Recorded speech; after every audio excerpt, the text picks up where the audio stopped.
Hello, and welcome to Depth Perception. We discuss movies and dive into how films direct the way we experience them. We create a perception of sound, a perception of sight, with a dimension of mind. We move into a land of both shadow and substance, of themes and ideas. Mr. Vosley here again with The Tin Man and the K-Max. Mm-hmm.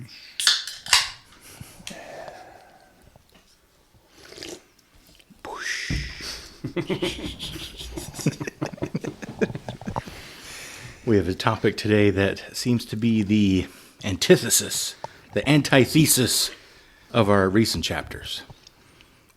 Estrangement. Mm-hmm. The undoing of friendship, relationships, and belonging. So before I get into the talking points, what does estrangement mean to you guys? Oh, I got to change my notes. I thought it was a strange man.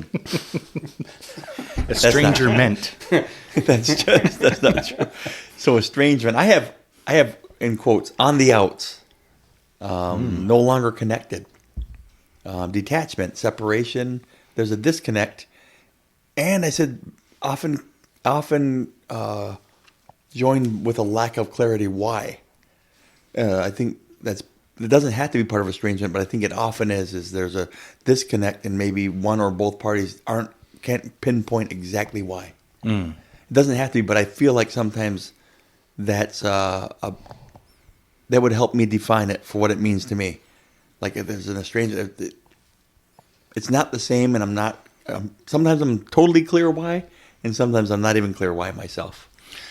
I'm there with you because I tried to define this for myself without trying to look up anything, and I'm like, well, how is this different than that? What makes this different than any other form of separation? Mm-hmm. And I get this picture of people on different paths going away from each other. Mm-hmm. Like diverging, right? Right. And I think it can be from a selfish standpoint, but I feel like it's mostly driven by like individuality is what it seemed like. What about you, Tin Man? Yeah, I would say that there's a growing distance with a noticeable void, like the void being either lack of information, lack of I'm seeing eye to eye on something, an event that occurred and someone took one stance, another took another. But whatever that void might be, it's a lack of some type of common ground or understanding, I guess. I like that a lot. I think each of our little things built on the next and I think we got a nice ripe answer. Well, it's not done. Oh my. I got some follow-up for you. Yes. Now, I brought to the stage, was it last episode? Within the last few episodes, I called isolation back to the stage. I'm going to call it right back. Similarities, differences. How do you see estrangement in relation to isolation and solace? I mean, I think we always go through solace and isolation as one's more of a positive and one's more of a negative, right? Mm-hmm. Isolation being sometimes it's not what you want. You're isolated. You're kind of singled out and soloed out, right? Right. And then whereas solace or Silas for that matter, you it's almost like you're choosing it. You want to You want a solitude. You want to take some time and be away. Mm-hmm. But to answer your question, they are very similar, estrangement and isolation. Where I think they're a little bit different is isolation. It's just like it's a state of being. You are isolated. You are maybe there's more of an understanding that this is just where I'm at right now. It's clear that I'm isolated. It's clear they made a decision to be here. It's clear that we no longer share this common vision or this common goal. It's clear. And I feel like estrangement, there's that void, like Tin, whoever that is, Tin talked about, with like there's a void there of understanding.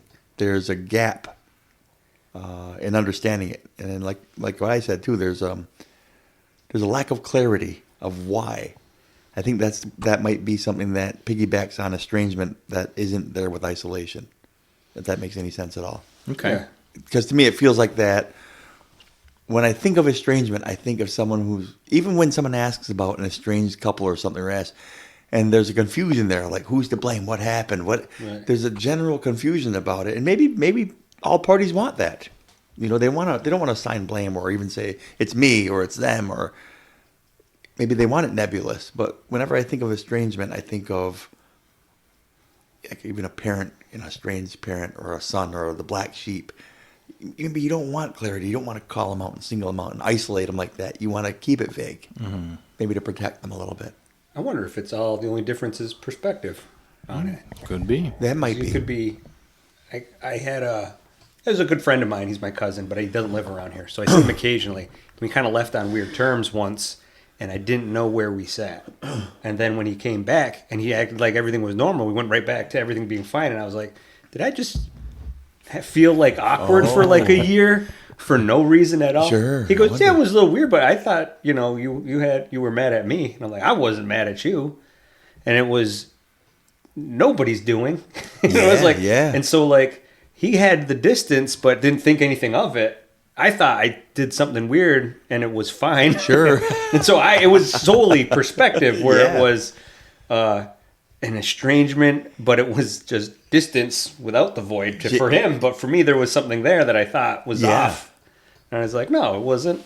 Oh, my bad. I just thought this was awkward for you. I've been kind of avoiding him for the last, he was home for a week, and I saw him on day 3 or whatever. I'm so glad it worked out, because I think of how many relationships that can get just trashed, that go from being critical, essential relationships that go to being disposable relationship because of that estrangement. And I think that's, again, there's that mystery. And if you don't shake it down and get to the bottom of it, let's say you never had that conversation. I don't think you're wired in a way that would say, all right, then screw you then. But, Right, I'm not. But it could be, if that person picked it, they could never talk to you again. And that's the thing, though. That's why I waited for like day 3 to see his reaction. And he was like, hey, what's up? I'm like, oh, okay, we're good. And he's like, yeah. It was kind of weird. But I'm like, oh, that was my bad then. I should have said something. Yeah. And it's so yeah. cool how you overcome estrangement. Is kind of like, you got to talk through it sometimes. Yeah, and so like, but both parties the got to want to, I situation think. was fine, but my perspective on it put me in this category see. where it had like, the negative feelings or reactions or awkwardness that was never there. It was all here. It was all the perspective portion of it. Yeah. So like, let's say he knew about it and was through it, it's whatever, or wanted the distance. It's just like, some solitude. And it's all intentional. It's all perspective. I don't know. I just thought it was a neat I like that. take on that. I think we've been kind of tiptoeing around this idea throughout the season, ever since we introduced the idea of isolation. Because we started off with isolation, then we brought in solace, and we've kind of had this void in, okay, well, we talked about Banshees of Inisherin, we've talked about Mary and Max, where you could categorize it as maybe isolation. Then, like in Mary and Max, well, Mary's trying to give him some solace, but it felt like there was some other form of this missing, and I think we've got it here with Estrangement. Yeah, I think I'd agree with that. So for me, isolation seems to be caused by more external factors. Solace is on purpose with the intention of returning back to your previous state, or improve before returning back to your previous state. But to me, estrangement is kind of, I guess you could say, a little bit selfish, but not always in a bad way, I guess. It's stubbornness, I feel like, is associated with a lot of this. Again, not always in a bad way, though. If you're sticking to your beliefs, if you're sticking to your morals, it could be a reason that you get estranged from someone.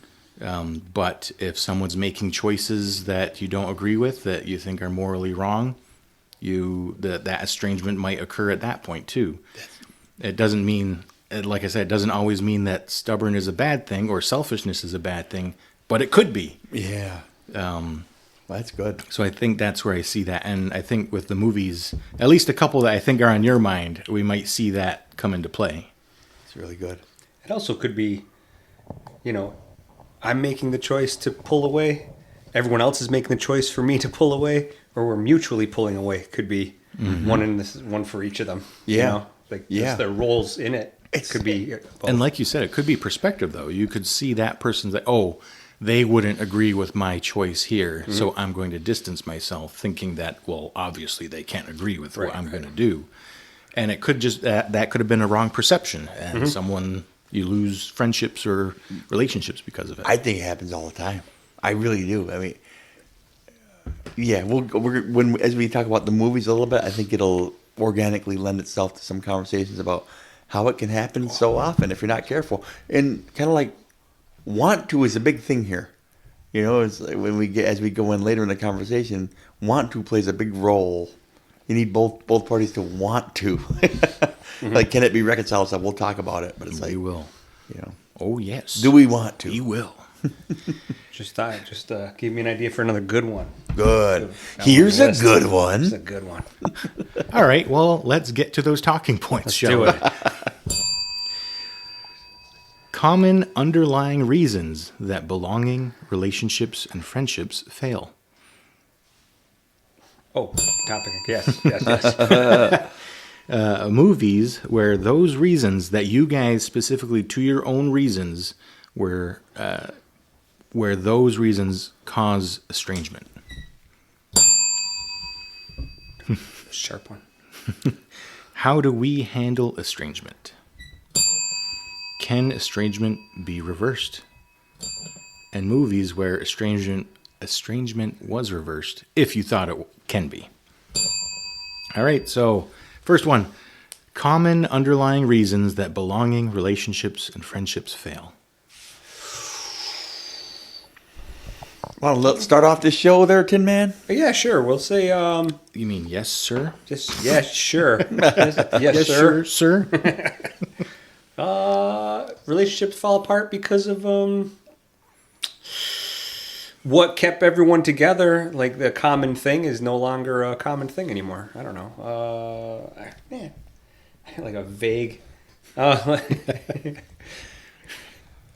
I can see why you had that misperception with your cousin. Yeah. You were that cousin. No, I'm just kidding. Yeah, he lives real far away. Yeah, it's real far away. Like, I think our numbers are almost the same. It's just the next road up. yeah. You're directly north. you're due south. Yeah. Man, I don't know. So you said things don't align. Like, let's say what made the common relationship was a thing they did in common. Played cards on Thursday. Yeah. We had basketball Saturday morning. We had the same church study group. We worked together. You know. Okay, I got this for you then. Common threads unravel. Okay, there you go. The commonalities that were once in place that kept the relationship where it was no longer there. Oh, I like mine. It's like Jim Morrison. I like the way I said it better. Was that from Wayne's World? Like, my phrase wasn't good enough. You got to go and make your own. I was just elaborating. Kathy Bates from it was a The clearer Office. version of it, but yeah, that's fine. We're seeing estrangement happen right now, guys. Do you have other I guess ideas of what else, or is that like your main one? Because I think I only have one. So weirdest thing. So I just watched an episode of Rick and Morty, and a guy kind of described how his parents drifted away, or how people did this and that. And in one of the things he mentioned was like you just grew into different people over time.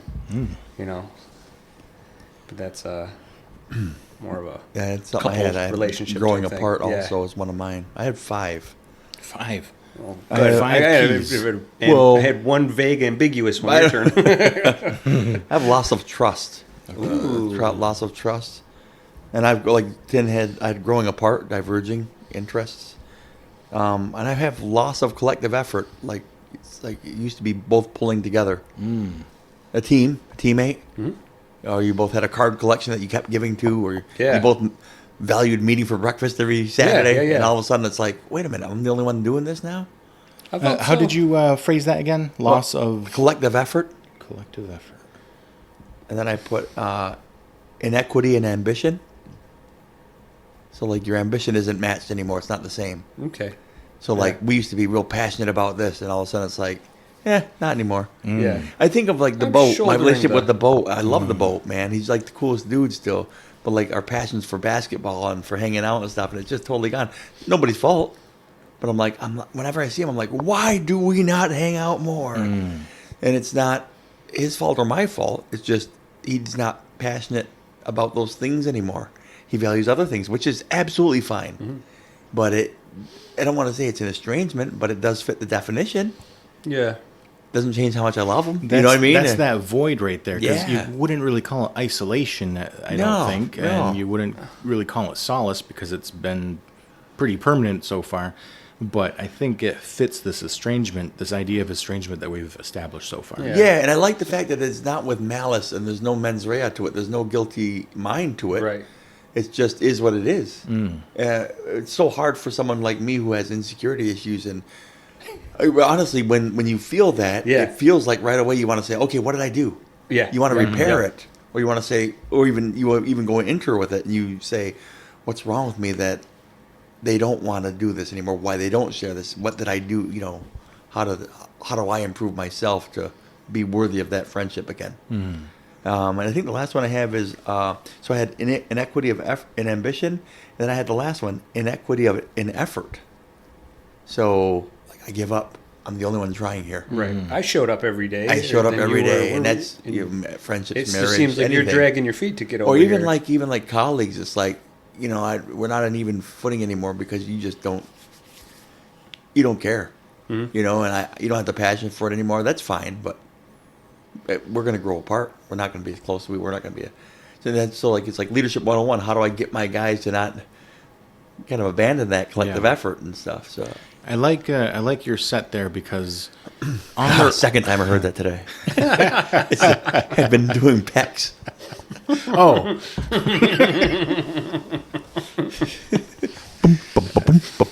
A lot of coffee, a lot of caffeine. But I like your list here because it on their own they're not like bad, but depending on how you value those friendships, they can feel very hurtful though. Yeah. Yep. We're So, peeling yeah. onions here. Again, that perspective Tin Man was talking about. So for me, I wrote down pride. And I can't stress this enough. I mean this in the literal sense of the word. In the biblical sense It's of like the word. like you look it up in the dictionary, you know. And I know I'm going to struggle explaining myself here because I think there's a difference between pride and being proud. Well, this would be refreshing to see you struggle at expressing yourself instead of me or Tim. Even though they're the versions of the same word, and they're used interchangeably in most cases. For me, as a Christian guy, sometimes it's hard to fully understand the idea of pride. Can you be proud of your kids, your upbringing, your culture, your accomplishments, your faith? Where's the boundary of how proud you can be or what you can be proud of before it turns into something else? Right. The way I grasp the idea right now, right this second, is that pride pertains to your own self and focused around everything you control or what you think you control.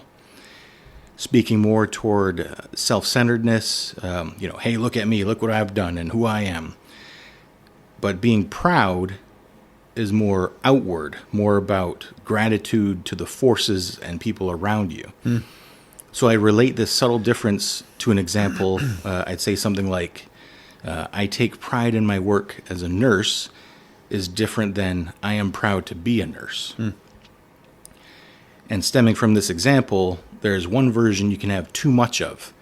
So taking pride in what you do means you take it serious and respect its worth. But in this example, if I take so much pride in my abilities as a nurse, then perhaps I would start to see myself as superior to coworkers or to any other opinions in that field that aren't the same as mine. I don't see myself that way, for the record. But on the flip side, proudness of being part of a collective gives a sense of appreciation for the work other people have contributed to that collective. Does that make sense so far? I like it. I like it a lot so far. So here's another quick example of how my mind comprehends the idea of pride. Don't screw this up. You're doing so good. So I am proud of my children versus I take pride in my abilities as a father. To me, you can hear a difference in focus there. One statement feels love for my children and admiring who they are. The other statement shifts that admiration to myself. Again, you can have too much of that version. Yes, take pride in your role as a father. It promotes a sense of responsibility, but do not let it go so far that you are taking credit for how someone grows. So in relation to our topics of friendship, relationships, and belonging, the more our focus shifts to ourselves, the more that estrangement is able to corrupt. My pride disrupts forgiveness, clouds my thoughts of others, and holds myself, my accomplishments, my ambitions, or even my belongings more important than anyone or anything else. I think it's very obvious why this can ruin friendships, relationships, and the groups we belong in. I can take it further and say it weakens faith and community as well. So that is what I have. I had a conversation, I can't remember with whom, about pride, the word pride. Mm-hmm. And I get how it can be a nasty, nasty thing. And I get how it can be a divisive and a tool of estrangement and a tool of vanity and of coveting and just all these fancy biblical type words. It can be the root of so many things. I mean, Lucifer himself, I will ascend, I will be like the Most High. The idea of pride, just like I am better than this, I am more capable. So I get the danger of pride, and yet I still feel like the English language, at least, sometimes lacks vocabulary, adequate vocabulary to express the human condition. Like the love you feel for your children that makes you feel like, Lord God, I'm thankful for these kids. I just feel so good about this. Yeah, like they should be different words. And I see that's exactly, like I approach it with that exact. Is there a Greek word that means one and then the other? I gotta believe that there is. I just think that, and I even think, I wonder if Scrabble was going to talk to your mom about this, because, and again being a Christian, and the biblical stance on pride, it uses. I'm not a Greek scholar or a Hebrew scholar or a Latin scholar to understand the texts, to see how it's used, because that's going to probably help form my definitions. But I certainly in my heart feel totally different as you do in the way you describe your uses of the word pride. When you look at it externally, when it lifts up others, when you look at it, when it shines the flashlight on you and on your accomplishments and look what I can do. Because I tell students all the time, I'm so proud of you. And I think, should I be like feeling bad about saying that? And I never come to a point where when I hold it up to the light, I never feel dirty about it. I never feel bad or like I need to confess it or get it right. Right. Because it's lifting someone else up and encouraging them. I'm being a blessing to them. When you do something, or when I see when your kids do something cool, I'm like, man, I'm proud of him as a dad right now. It's not on me. It's being used as a tool to water someone else, right? Like kind of like water them, like kind of like you're sugaring their churro. You know, I mean, you're doing something for someone else. When you say I'm proud of you to a kid, and again, I like when you're careful about it too, because sometimes we can be like, "Man, I'm so proud of that kid." You post it, so proud of that kid. Well, you're kind of pointing at yourself, and I'm guilty of that too. Yeah, I'll be straightforward in things that I post about my kids. There is some of that there that I'm like, man, I feel so good about what God's doing in their life, and I want to share it. And then I have to question my motivation to say, am I sharing this because I'm proud of them, or I'm proud that I have a kid that makes me look so good as a parent, right? I'm probably one of 7 people on planet Earth that'll admit that. Everybody does it, but and social media is just so ripe with it. It's just so permeated by that. And like I said, I try to keep my feed very positive and very. People would say there's some pride on there, and yeah, there probably is. Or I do a good haircut on someone, or even if I get a good haircut and I want to lift up another barber for saying another great haircut by so and so. I gotta be real careful with that because it can turn into it's a pretty darn good haircut because it's on my head. You know what I mean, or something like that. Hierarchy. Yeah. Honestly, though, it really it's nuanced, and you can't have that conversation in today's 24-hour news cycle, social media, instant feed me now media, because people want to just pin you up to a wall and say, he's proud. Look at him. He's so arrogant and proud about that. I'm like, or are we just lacking the vocabulary to express how I feel joy that Tin Man rose up the ranks and is, lieutenant is the boss over. Yes, I'm proud of him, but it's not the word that points the light on me. And I'm not trying to point a light on him that makes him feel like he's bigger than.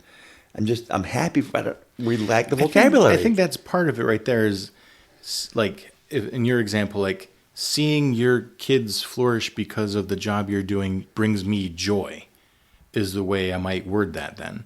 Instead of saying I'm proud of him as a dad would be more like seeing him do so well brings me joy. I think might be a good differentiator for me anyway, for me to comprehend what pride, how that can be just, you could use the same word and it has two different, aims. I guess. Think so. I think it really does. As a Christian, I find myself trying to find different ways to say the same thing that I mean for fear of someone taking it and saying, what an arrogant bastard. You know what I mean? Like, well, that's the thing though, is you almost can't do them. I don't know. I feel like the amount of effort it takes to do everything based on someone else's possible opinion is a lot. So I know if I go, if I focus this and go, okay, where's my heart at when I do this? And then leave it. If someone misinterprets it, takes it the wrong way, F them. I mean, it's on them. At the end of the day, that's on them. If they're finding gaps or putting words in my mouth or making a story up that they don't really have a lot of evidence for, that's on them. They can do that with anything, whatever. So it's easy if I just go, okay, where was my heart when I did this? What was my intention? Even the deep recesses of the back of my head, what was I planning on doing with this? Was I really looking at trying to pat myself on the back? Was I looking for some glory here? Yeah. Or was I really just happy these kids got to do this and they can come back and look at this someday and it's out there for other people to see how good they're doing, regardless of my spot in this. And it's so nuanced, isn't it? I think it's so nuanced. And then to try to put it where someone could misinterpret it, and like, hold on, they could misinterpret if I said it like this or like that. Like, that's on them. Yeah. F them. I know where my heart was when I did this. That's fine. Yeah. If they took it a weird way or thought I was arrogant. And this is where I'm always very careful for me and those that I love. I'm very defensive about this. I'm defensive about everything. You guys know that already. But I'm very defensive about this specifically. If I hear someone say something about a friend of mine who did you hear that? Of course they said that. And in my head, that's how I like to be a good friend to people that I love, because I will always believe the best in them. So you could say something, and I'm always going to see it with the voice, your best voice. Because you're my friend. You know what I mean? You or whoever is my friend, and I'm going to believe the best in them. And I say that about things that I say even on the podcast here. And I have really good friends who look out for me, right? And they're like, oh, you got to be careful with this, you got to be careful with that. And I'm like, yes, you're right. Or, not, I shouldn't say or. I should say and. You're right. Yeah. And if anybody knows me, they know better than to think that I would say that in that context. Right. Like, you know what I mean? So yeah. Because it is, you do have to play a precarious game. Yeah. More so than probably I do, and more than probably you do, I'm assuming. Well, I think we all do, being public servants in some way. You don't even know who I am. Like, seriously, like the way we have to always walk that line a little bit. I always tell people I am a little reckless with the line because I feel like I have 54 years now of equity of being consistent with flaws and all. Yeah. But being consistent in my messaging of, I'm going to If there's anything good in me, it's a power outside of myself that I'm trying to reflect. That's the good. The bad is all me. The shortcomings are all me. But I hope people will see an effort and a reflection of, look what God can do with someone. So even someone like that. So that messaging tries to be the same, even if I'm Matt Clanley getting fouled and swearing, or doing something awful, or looking at something I shouldn't look at and say, well, and if someone's getting fouled out. Honestly, of the game. yeah, honestly, all those things, man. There's so many things that kind of define. And yet, people that know me, they're like, that wasn't meant to be nasty. It wasn't meant. And I'll use your term. Those that think that of me, otherwise they don't know me, so therefore I could care less about what their opinion is. They don't know who really I am. Well, here's I've had this recurring thought, and I think it's just a piece of advice that I find myself listening to more and more, is that if you're looking for something to be upset about, you'll find it. And right. so I can't stop anyone from doing that. I mean, you see it all over social media. People want to fight about everything. You post one thing, oh, he didn't mention this, or he worded it this way, So if someone's looking to be upset by something, they'll find it. Yeah, that's right. So I can't stop that, and Yeah. Let's move on to topic 2. Movies.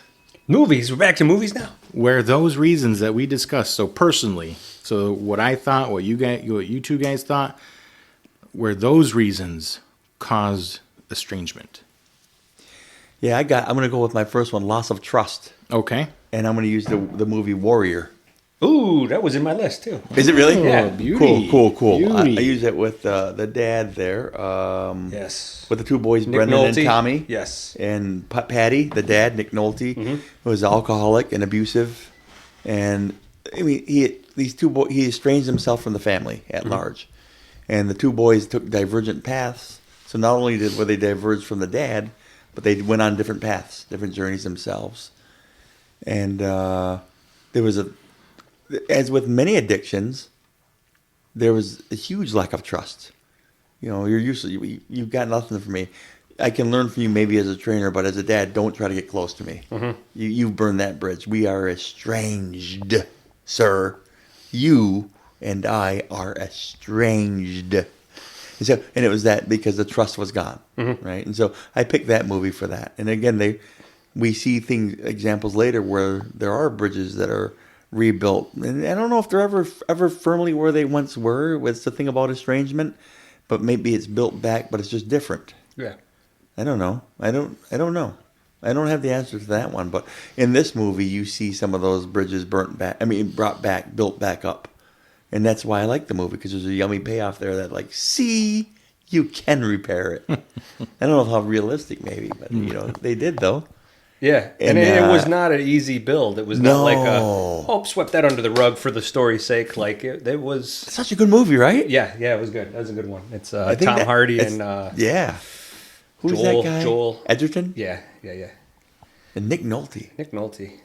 That's for the one with trust, when trust is lost. Nice MMA Grand Prix style. You fight, you win, you keep going. That was absolutely bonkers. Yeah. I think they had fights like that. He's choking him out, saying, "I love you, I love you." Yeah, broke his arm and everything. What a great movie! Yeah. I really like it a lot. I want to go next because I also have a father figure with physical competition, The Wrestler. Oh, I had not seen The Wrestler. I've seen pieces of it. It was on, and I watched some of it, but I never sat through the whole thing. So, Mickey Rourke, his character, Randy the Ram. He struggles to adapt to life outside his fading career as a professional wrestler.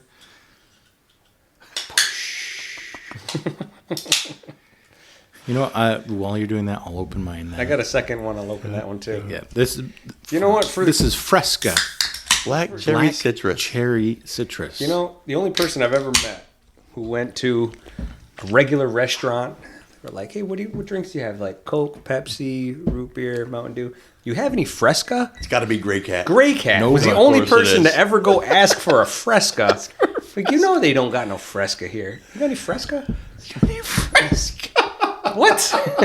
Imagine now, fast forward to 2026. They have 5 pop drinks, sodas in the machine, and you're like, Fresca? You think Fresca's one of them? Oh my goodness. Fast forward to 2026, we had the revisiting of the Gray Cat. He asked for Fresca, and someone says, yeah, we do. And he goes, no, let me finish. Yeah. Black cherry citrus.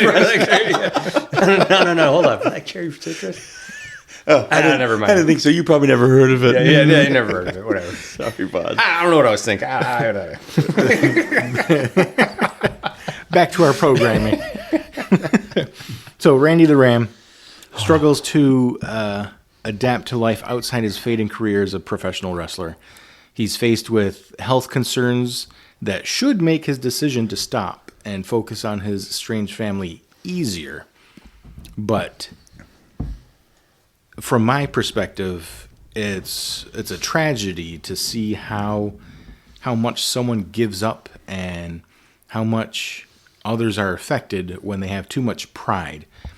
But I think this movie does a great job showcasing that from the other point of view.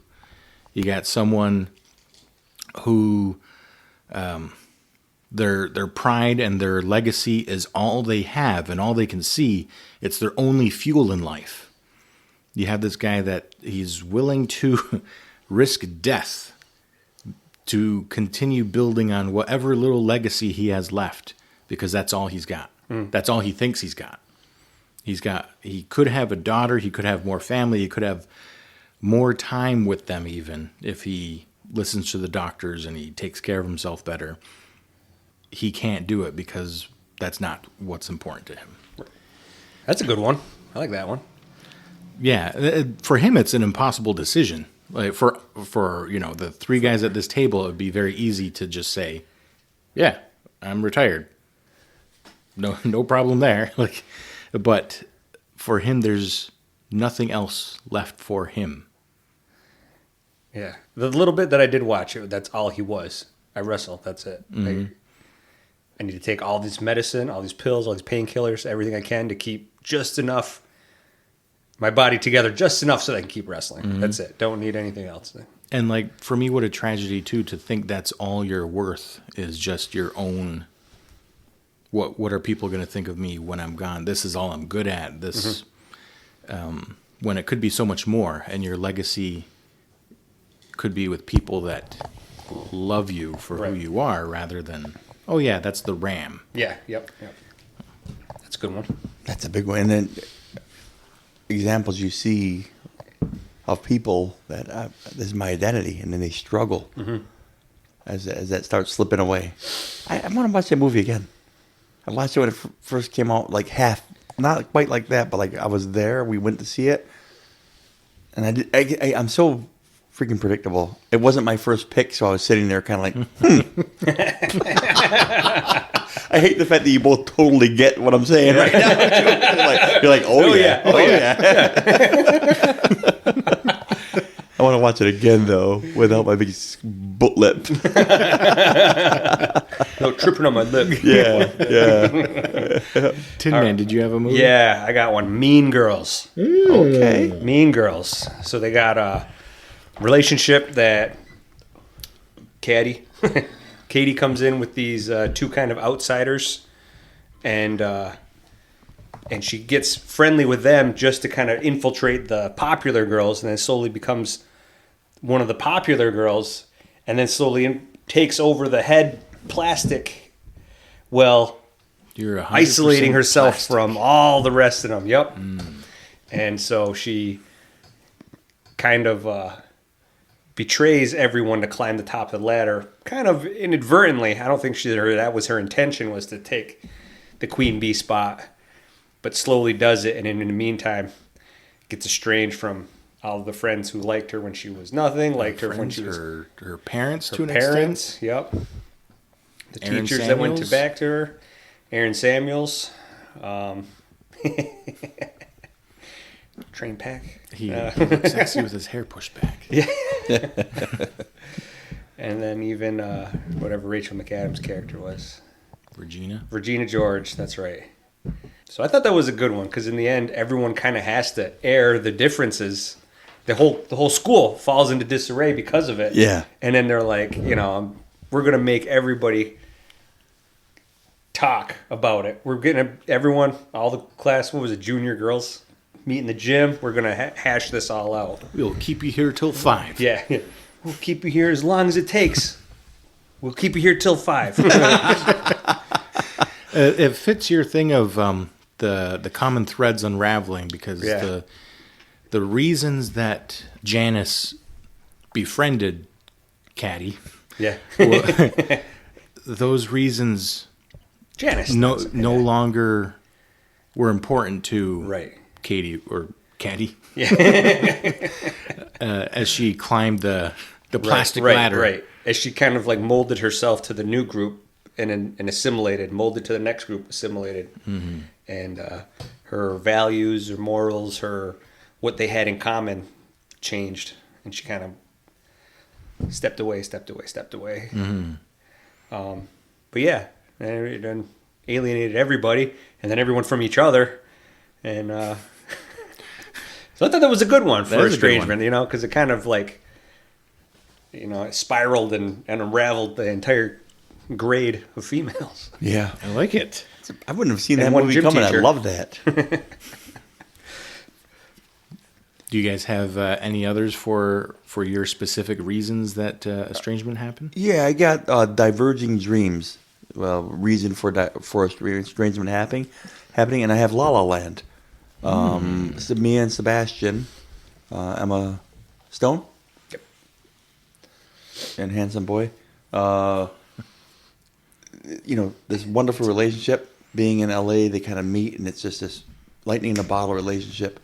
And then their diverging ambitions, like their opposing careers, force them to sacrifice things and take them on different. Their ambitions just diverge, and it's a super sad story because you're like, you guys are perfect for each other, and yet there's estrangement that occurs because they both love each other so much that I will not stand in the way of your ambition. I love you so much that I'm going to support your ambition. So it's the oddest thing to see a film that is very much about estrangement because you see it happening, and you ultimately see it at the end where she walks into the club and you could just see him gutted. He's just gutted as he's playing his piano and she's in there with the new husband, and and it's like, and yet it ends with him being so happy for her. Their romance is gone, and he's happy for her because she seems to have realized her dream. She's this huge actress. She's this huge award-winning actress, and he has his club, his jazz club, and she's happy for him. She notices it's his club, and she's got this smile, and they share this look.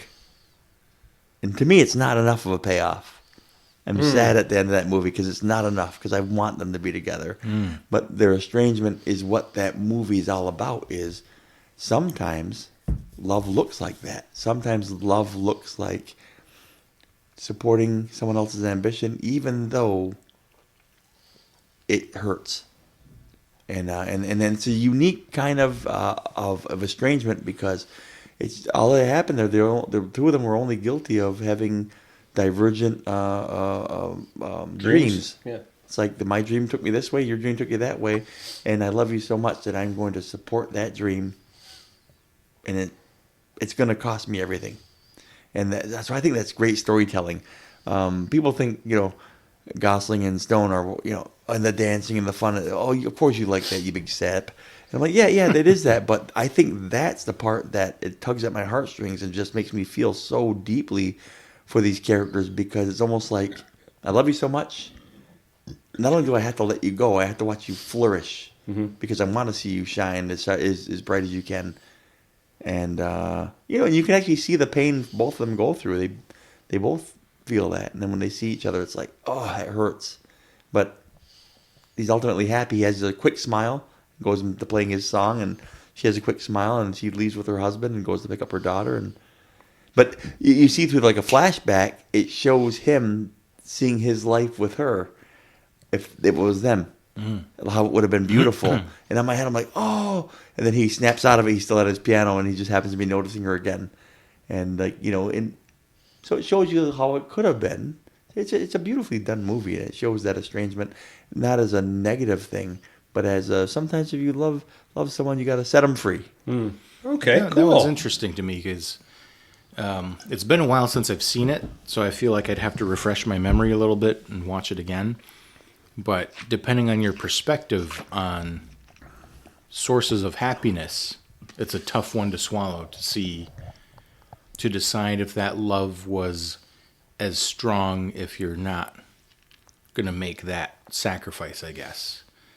So for me, it's interesting the perspective there of love of self versus building love together with someone. So yeah. I thought, that's interesting.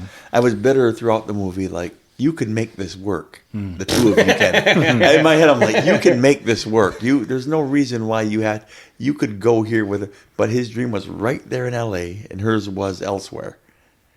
You know what I mean? And it's like, God, you still could have made it work. I was thinking that, not seeing the movie, being like, they couldn't make it work. I know. People do long distance all the time. Well, in my head, I'm like, you could make it. Come on now.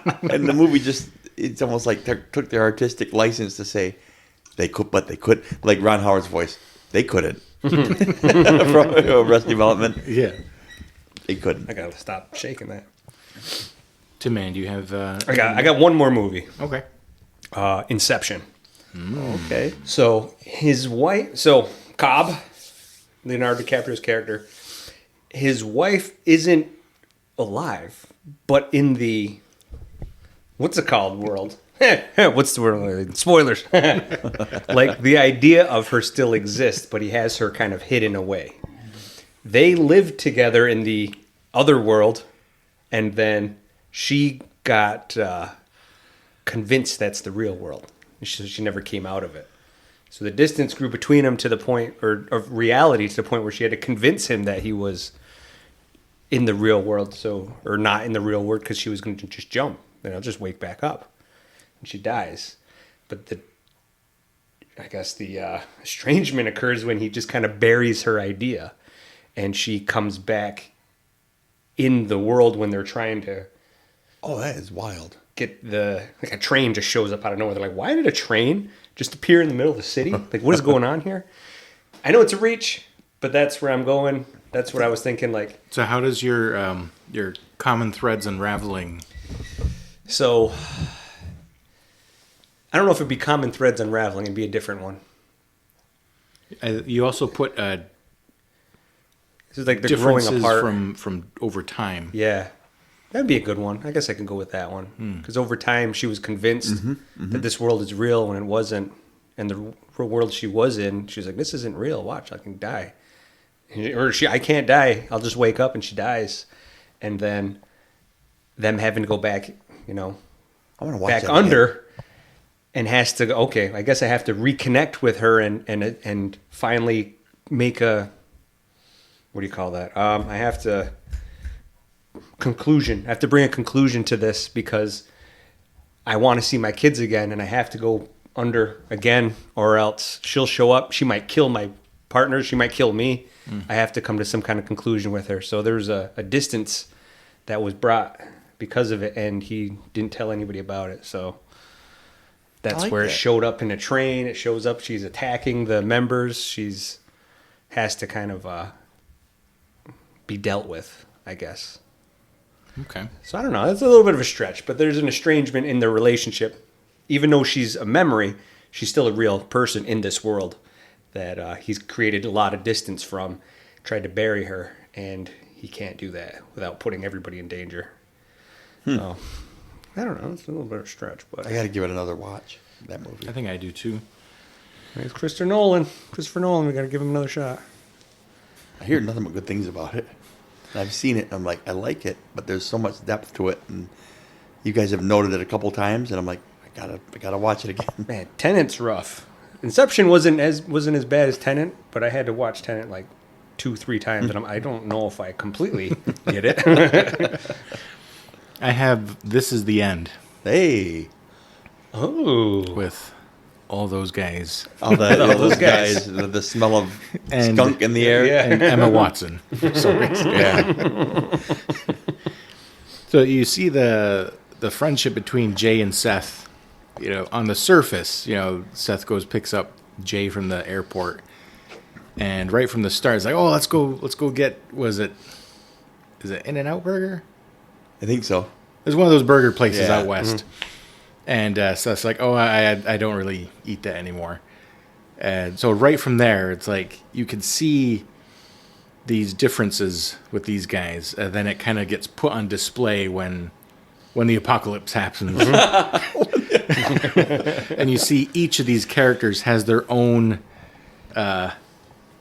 stubbornness about who they are. And I think that plays into how the film is told. They all play themselves. Yeah. So it's putting their pride out on display there. Of, oh, can you play yourself as this jerk right here? Yeah, because that's what you are. You'd think that I'll have to co-write it. It's like we're going to write each other's roles here. So I thought it was a pretty interesting, pretty cool. Unique display of how much that pride and stubbornness alienates people and drives real friendships apart, because you see them, the core of it was real or is real or has the capacity to be real again, but especially with like Franco's character, who seems to be friends with like everybody, but you can tell it's not authentic with almost anybody.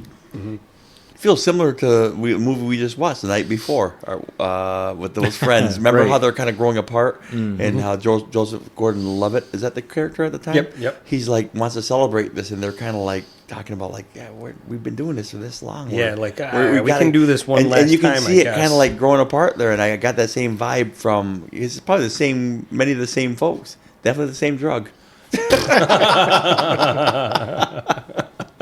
But my next one I had was Banshees of Inisherin. And of course, that was inequality of ambition. Another one of my definition. Colm and Podrick, drinking buddies, this small little town.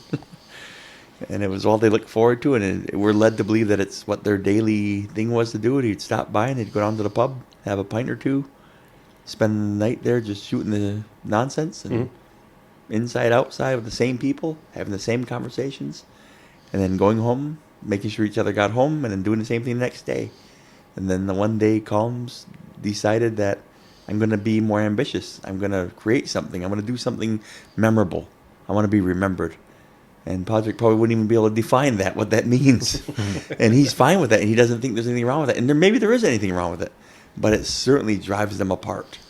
And he goes, I don't like you anymore. And he goes, of course you do. Yeah. And he goes, no, I don't, though. He goes, but you do. Yeah. it just could not. It was like an instant estrangement. And you can feel for both of them, because Colm has an ambition and he's not being respected. He's like, just respect what I want. And Podrick's like, I don't accept that you don't like me. You like me. And then the one part in the scene where he goes, oh, God, maybe you never were nice. And that movie is always going to have a special place in my heart, because when you have someone that you count on to be your friend, and for one reason or another they're not anymore, it is heartbreaking. You don't know why. Someone lets you down. And I've probably been in this role with other people. You let someone down and they look and they're probably just crestfallen, like, what did I do?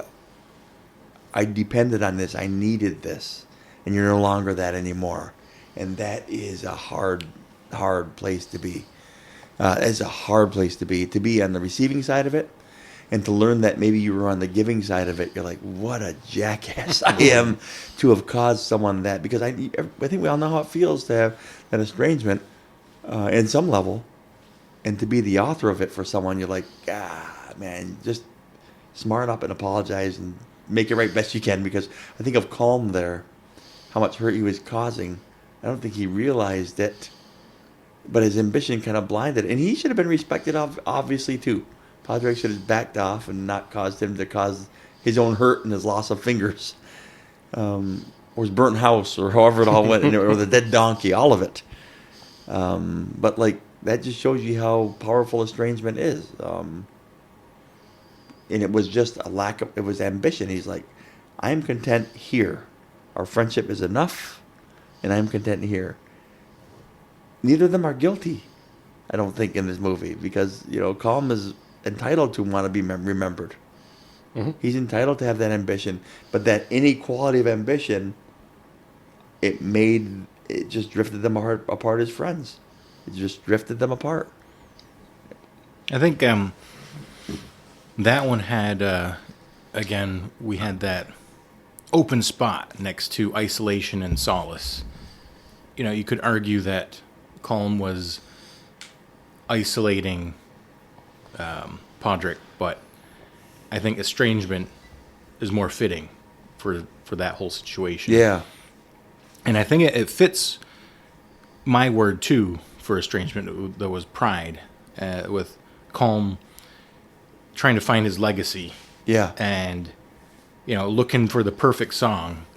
And just how stubborn he was. Like, I told him I would cut off my fingers if he told me or he talked to me again. So he cuts off his fingers. So, like, you look at that. Podrick even called him out, like... I can't remember the way he worded it, but he's like, well, who's the one with no fingers? You know, called him crazy, basically. He called me crazy. I'm who's the one sitting here with all 10 fingers. Yeah. So like, you see that character, and you're like, what are you doing? And if Podrick's telling the truth, and yesterday you guys were fine, then you're not being truthful, and you're being a stubborn donkey about it. Yeah. You know? Like, even the bar, they're like, are you having a row? He goes, I didn't think we were having a row. Right. You know? Like, no one else knows that they're... Right. The only person that's under the impression that it's always, you know, I just don't like him. That's it. That's all there is to it. Everyone else is like, why? Did something happen? Like, why are you acting this way? So, again, you know, it could be perception, too, because you can have your legacy. You don't have to be a jerk about to the one guy that's been at your side for the last 20 years. And his logic was so flawed that you don't add to what I'm doing.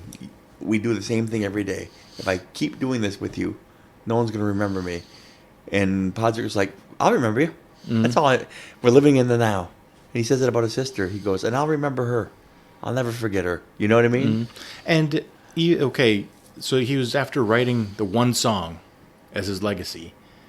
And he's willing to chop off his fingers, which means he'll never be able to really play the song again or play any new songs again.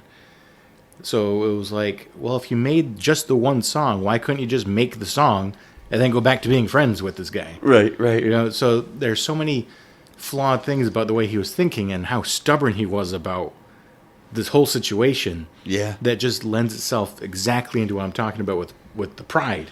Yeah, and then that disconnect that I talked about of I don't understand, because I always feel like in Estrangement, there's a lot, and in the audience, we're all like, what the hell are you doing, dude? You know, nobody understands why you're doing this. And with Estrangement, though, there's a mystery to it, right? Like even in a relationship, you're like, how come it didn't work out? I don't know, because it takes two people to make something work.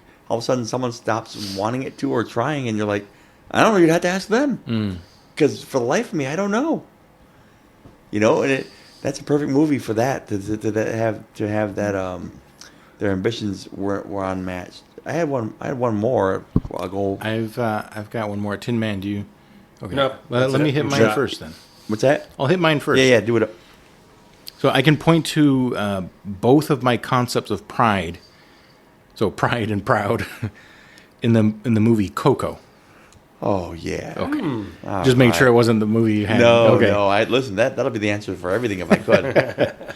Just love it. So Imelda has so much pride that for most of the movie, she will not forgive Hector or allow the rest of her family to forgive him or even enjoy music, even while she's in the afterlife.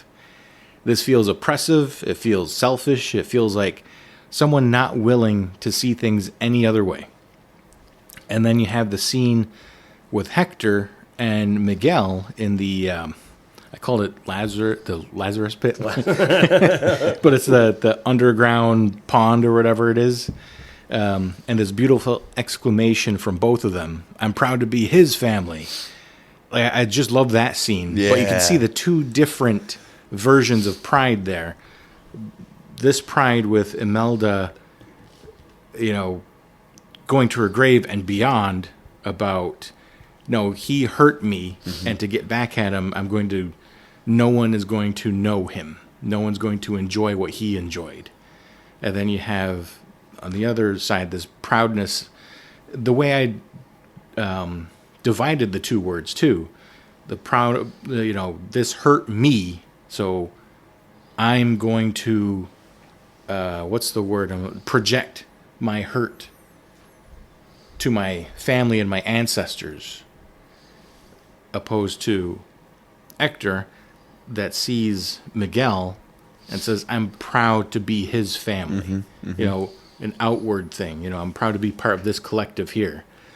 So even the way that I described the differences in how you use the word.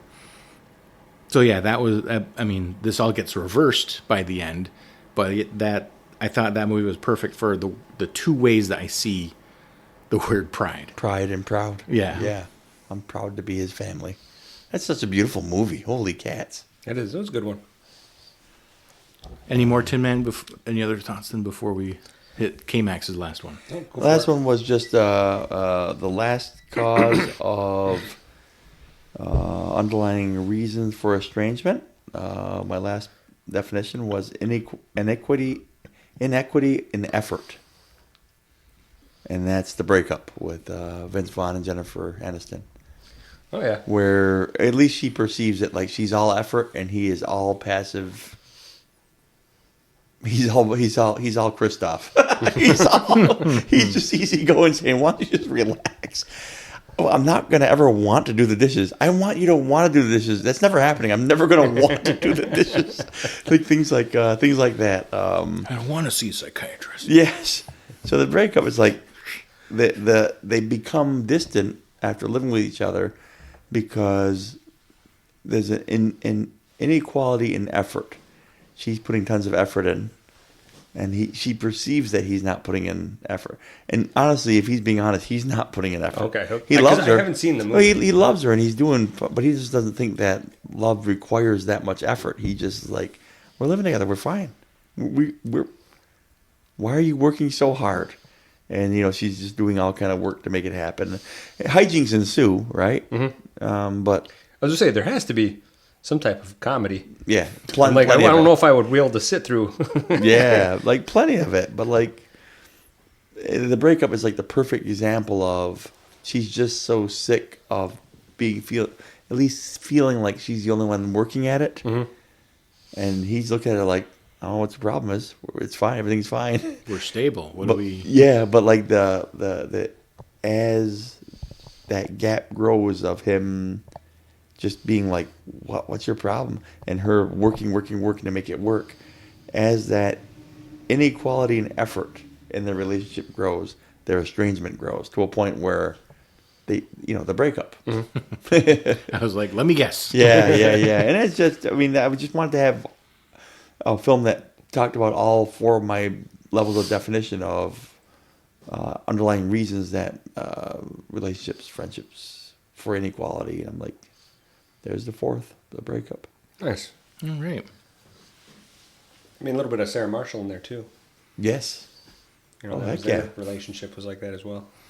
Did you pick up on my when I said I don't want to see the psychiatrist? That's what I Well, go see one anyway.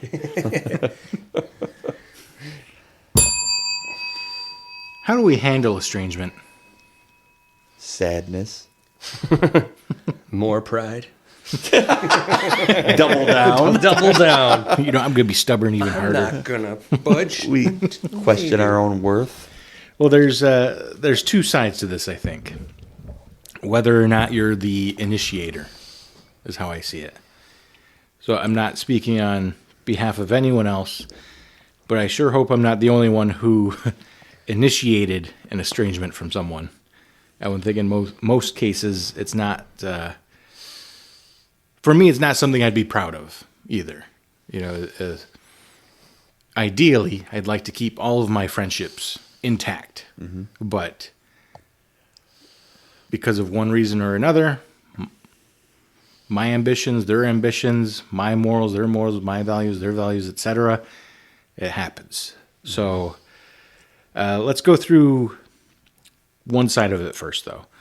So how do we handle being the person who initiates estrangement? Is it on purpose? Is there a good reason most of the time? Or why do we do it? What do you guys think so far for that? I can think of one example where I was the initiator, and it was a situation in my family, and I had to kind of make a choice if this person being in or around my family, my kids, in my life, if that is something that I thought it was best if I distanced myself. And it wasn't, I had to try, what I did was, is this an emotional reaction? Is this a logical reaction? Is this something that I should do? Is it something I'm going to regret and have to apologize? And I kind of did that process of it. And then once I came to a conclusion, I started backing away and kept some distance away from a specific family member for a long time. I didn't feel guilty about it. I didn't feel bad. I felt it was best for my family. And we've since been a little better, talked a little more here and there. I don't know if that person even realizes I did. And they're like, oh, I haven't seen you in a while. Like, yep. You're like, you're right. You're right. But I don't know. I thought I was like, my family means more. And if my family feels like it's weird or it's awkward or they're feeling negative emotions because of the family member, I was like, no, that's fine. I'm going to back out and back away. And that's what I was worried about, was pride. Is pride an issue? Am I being stubborn? Am I being childish? Is this something bad for me? And I was like, no, I hope the best for them. I hope it works out. But I think for me and my family, I think it's best that we just kept a distance. And then I did that without any negative reactions or emotions, or if something were to come up that was negative, go through my checklist again. Okay, am I doing anything actively negative? Am I putting myself in a category where I'm the bad guy, or am I protecting my family? Where's my mind at? Where's my heart at? And in doing so, felt completely comfortable where I was at, and since been fine, and a little bit of connection we have had. It's positive, but I'm glad I did that. I'd say that's a good reason. But that's where I was. It was an intentional action that I had to check with myself a lot when I did it. I was, okay, is this something that, am I being childish about? Am I overreacting? Am I doing it because it's going to make my life easier, or is it better? And is it a little bit of extra work to make everyone better and safer? Is this the best course of action? So I think doing that checklist and then rechecking it again whenever anything happened, I was like, no, I think I'm okay with this. I think that's a very mature thing to do, to kind of take a step back. Because I've seen it negatively not work out. So I felt like I had to give it its due. Assess yourself here. Yes. Before. And I think that's important with especially with estrangement, is, am I the issue here? Right. Or should I be protecting myself and my family? I think I'll say I've been in a similar situation with close ones, we'll say, and not really sure if, how far does a level of forgiveness go? How far does grace extend? But then it turns into, how much am I wearing myself thin? Do I have to separate myself from my loved ones to extend that grace to that person? And with K-Max, you said the inequity of ambition or effort. Am I extending 95%? Right. And that person is trying 2%. And it's still not getting... Yep, it's almost there. How much do I have to reach outside of my home here, my family, where I feel comfortable, in order to preserve whatever this is, this friendship. And I feel like whatever. there's a difference between that type of relationship and when we had with Gray Cat, where you could tell the struggles he's dealing with aren't allowing him to meet us halfway, at times. So there's at times where, no, we got your mom to answer the door, so we're kicking the door in. It felt like, I know you're trying to estrange us. Yes, yeah. But we're not estrangers. We are unestrangeable. I'm going to chop my fingers off. You're not going to chop your fingers off. We're coming.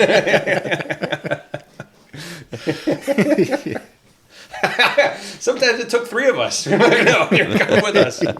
We're waiting for you. K-Max, what are your thoughts on this question so far? Well, what you have so far, I think if I'm the author of The Estrangement, I feel there are some things that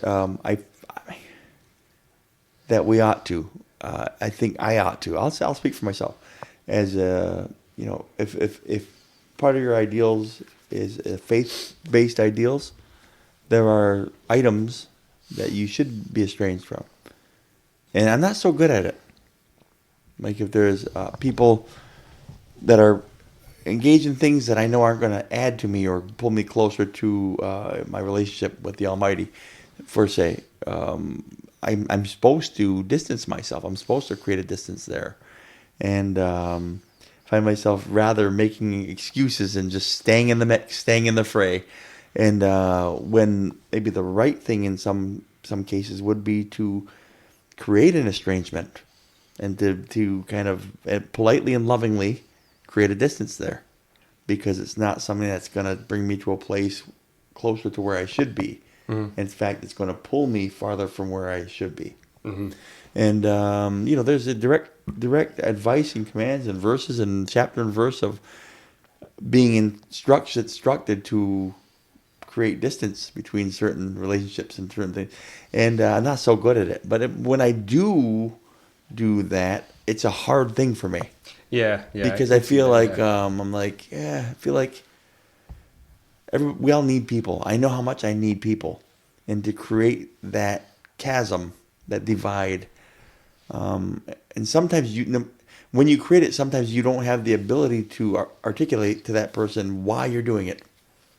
Because then you're I just don't like you no more. Well, that's it. I almost feel like that's part of that movie.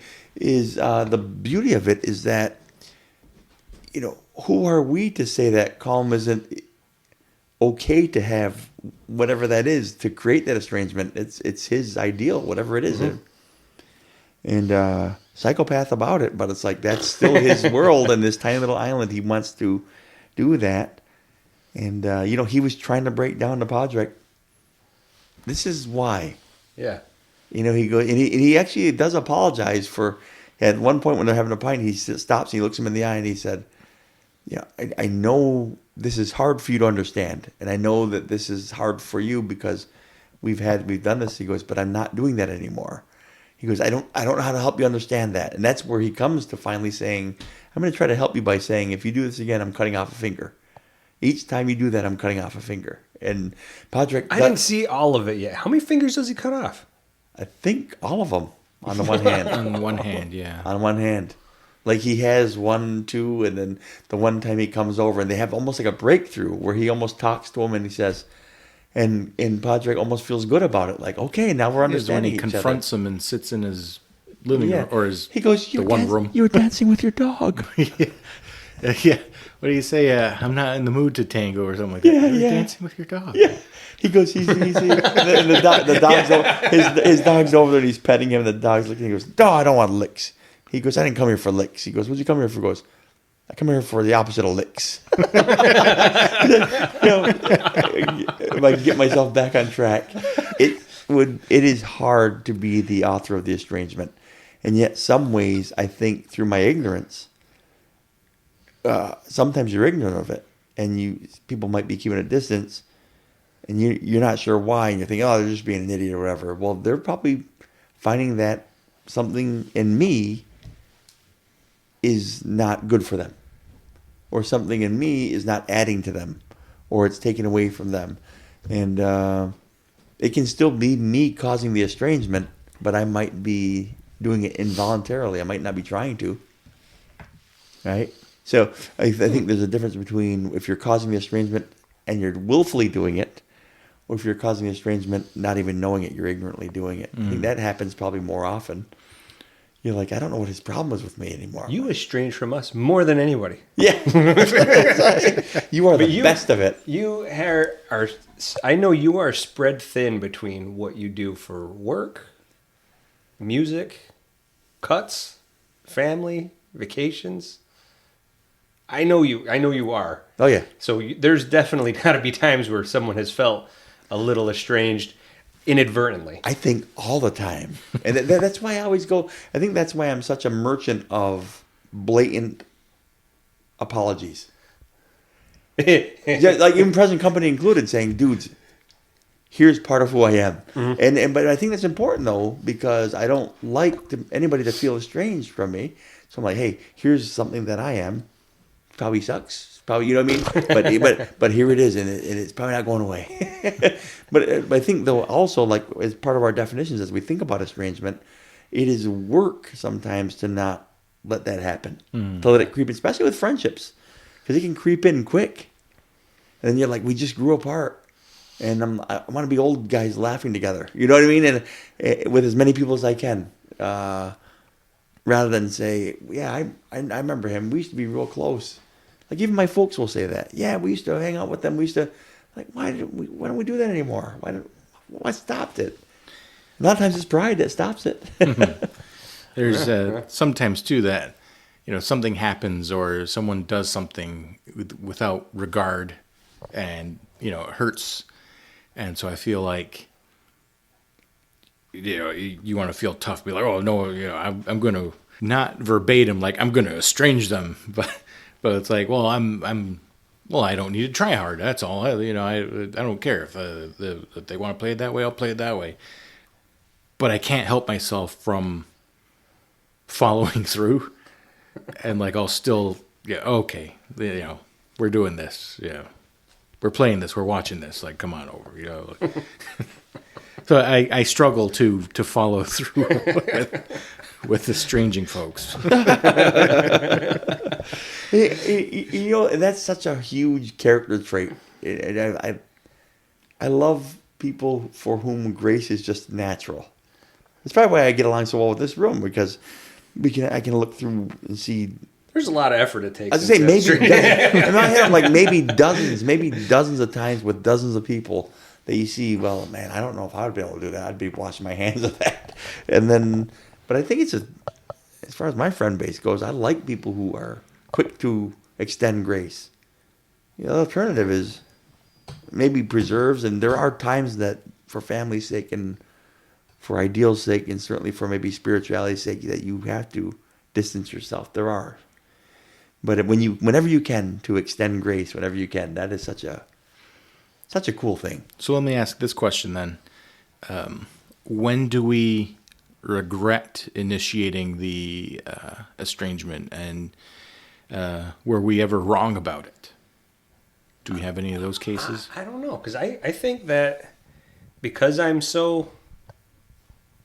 Great.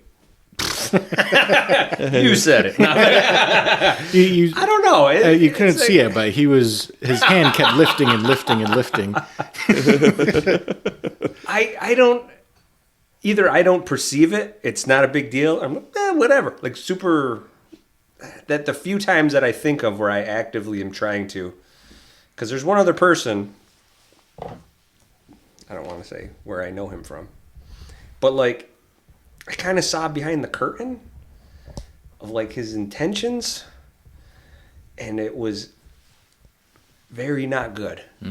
Like a lot of disingenuous, and I don't want to say how I know him, because Lisa S. Yeah. That's too obvious. L. Simpson.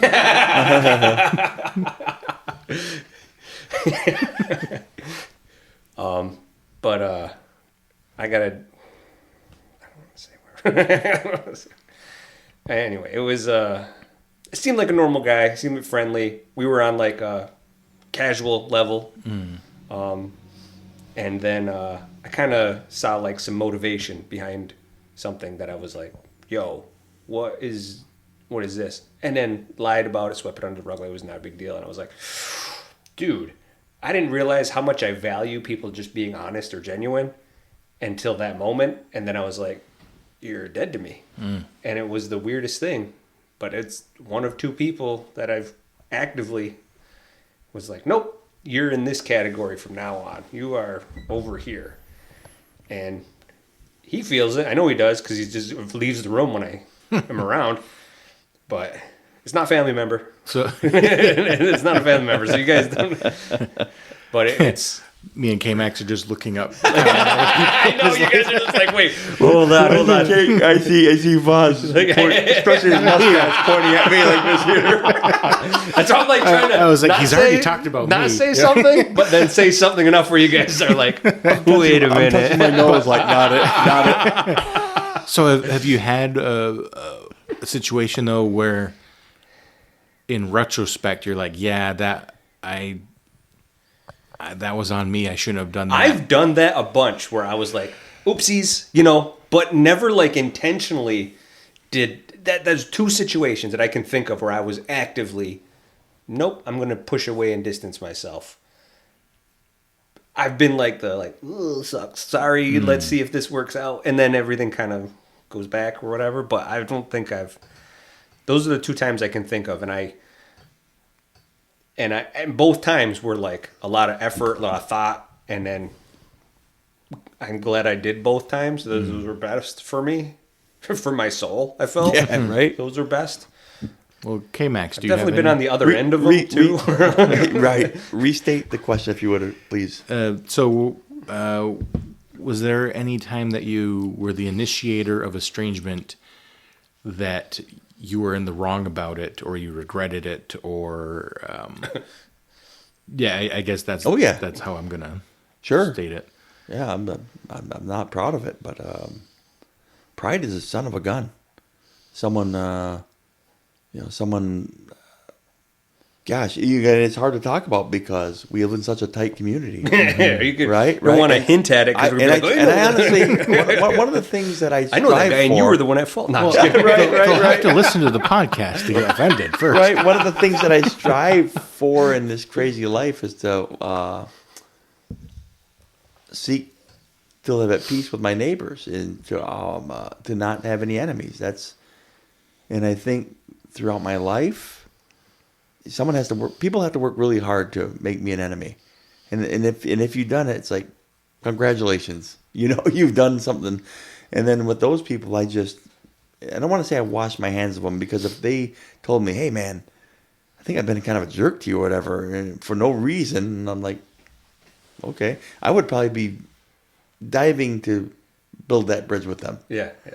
But there are people that I've had to distance myself with because of it was pulling me away from my relationship with God, and I feel like I almost threw the baby out with the bathwater a little bit, in that where I could have helped pull them in their walk. I could have been more of an encouragement there. But again, there has to be discernment there, right? So there had to be a not cutting off, but there had to be a natural distance, because I felt like every time that we kept company, it was pulling me further away from who I wanted to be with my ideals and with my faith. Mm-hmm. And did I regret it? Yes, because that person met an untimely fate. Mm.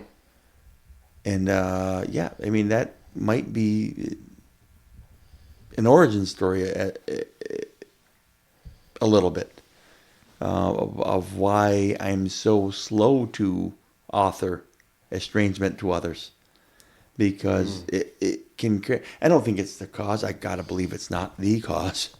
Otherwise, I go home and cry. I have to believe. Yeah. But I gotta believe that it's not. I mean, there was other things there, but it was almost the proof's in the pudding. There, it's like the how it ended up with the person was hallmark of the company I would have been in had I kept being with that person, living that reckless lifestyle. You know what I mean? And I was pretty young, and they ended up not being around anymore. And I just remember thinking, and I still do to this day at 54 years old, I still carry some of that, because never want to give up on anybody, but at some point you have to say, for myself, I need to create a chasm between me and that. And the only time that is happening is when I'm with this person in this relationship.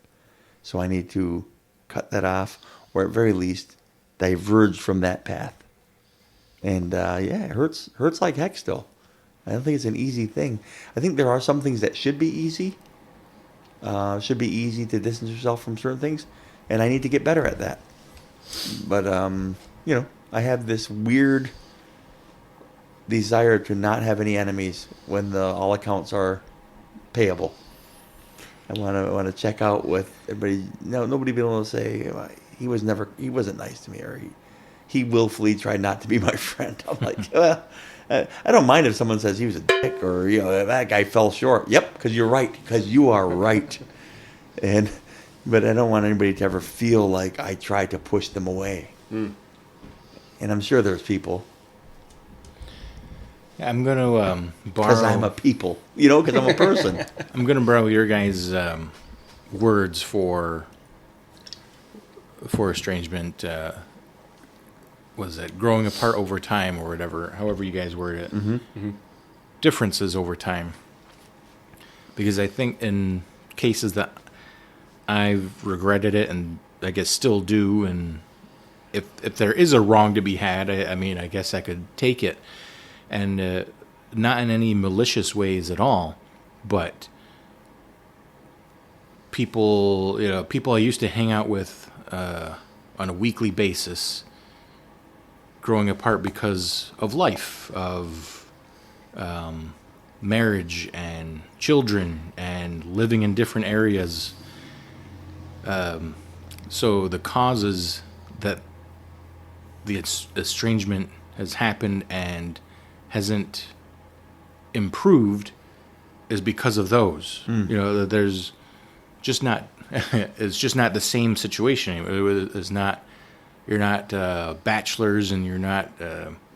You have work, you have kids, you have spouse.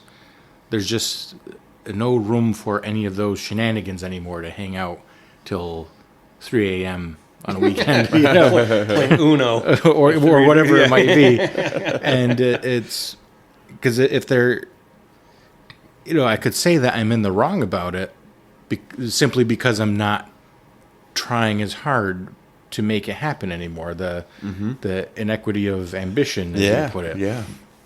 But it's kind of a mutual thing where it's that part. We'll always have Paris, Right? Yeah. But it's like, well, we're in different spots now. Like, there's no malice between people. There's no discontent. It's just, oh, hey, how are you? Oh, these are your kids. But if you put labels on things and all that, then I guess that's estrangement, and I guess you could say I helped caused it. Yeah. So that's a tough thing. So I think indirectly, this can be a callback to our ideas of grief and isolation. Then, through one's grieving process, there are times that someone initiates that estrangement as a way of coping, creating space where a friend or loved one's space in another's life gets evicted because of those circumstances. Not anything that a friend or loved one did, but just because of what a person needs in their life at a given time. Oh, yeah. So how about when we're not the initiator, when things outside of our control are done to cause estrangement? So are we hurt, confused, don't care? It's their choice, How do we feel then? We're on the other side of it now. I think if I say I don't care, I think I'm lying. I'm always hurt. I'm always confused. I'm questioning my own worth. Confuzzled? Yeah, right. I'm guarded, and then I'm even jaded. I get hardened. I'm like, well, screw you then. I know I'm a hoot. You want a distance? That's on you, buddy. And maybe idealistically, maybe you grow, maybe you become stronger for it. Maybe. Or maybe you just get more and more bitter and jaded, like, why don't they include me anymore? Why is it that I don't? You know what I mean? Like, it feels. If it's not a voluntary thing and there's distance created, that's hard. Think of relationships, like love relationships and family relationships, and it's like a heartbreaking thing to think that, well, we just grew apart. It's like, youch, oof, gut punch. And when you just can't make the other person see, there's still value here. There's still a good foundation, and someone just decides, I'm not working anymore. This ain't working. It's done. And I've heard people, I've had friends that are like, no, I'm not trying. And you're like, yeah, okay. You know what I mean? It's hard, and it's a hurtful thing. And, again, like I said, with my friends, I don't think I uniquely value my friends as much as my family, but I think I certainly do. I don't know how unique that is, but in some ways they're even closer, some friends.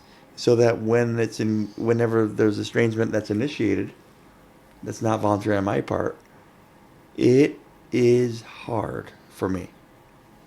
And it does get me very sad, and it makes me ask all kind of questions, and then I get guarded. My defenses go up right away.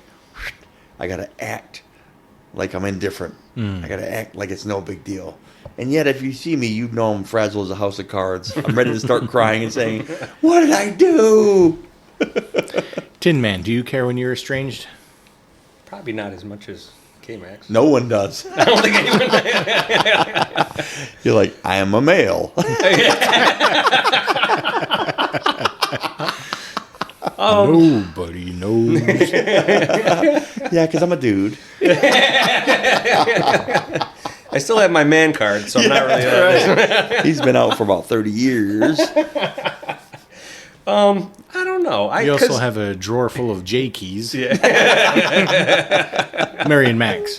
That's right. That's awesome. That's a really good callback right there. I got a bunch of J keys in the mail. I'm like, nah, throw them in the drawer. I don't know. I don't know. I had like a family event where it was personal, where I had to kind of take on my whole family to protect my immediate family at one point. And when the immediate family was taken care of, everyone else fell into that other category where they can stay, they can go. And because of this event, everyone kind of falls into that category of, this is good. This is taken care of. And so, and I feel like a jerk. I feel like a big jerk because there's times where I'm like, I probably pissed somebody off. And it's whatever sometimes. And I know that I've had friends that distance from me. I've had things happen, and I'm like, if I can write off, I didn't intentionally do anything, I write it off. And it's probably not good. It's probably not a good thing that I just go, but it might be super healthy. It might be really, really crucially healthy to be able to. That's where I'm like, if it's really, really bad, maybe they're better off if I'm not around. And I just, it is what it is. It either works back out. If things works out, we shake out in the end, or that person's gone, or I actively pushed away and stayed away. But I feel bad because I give it only so much thought, and it might be healthier. But I got this. If this is okay, because I've had that moment where I'm like, listen, I had to tell my whole family, go F yourself at one point, because I had to protect my immediate family. And it was a big deal. And everyone got, sorry, that's where you guys all stay. You get shuffled now.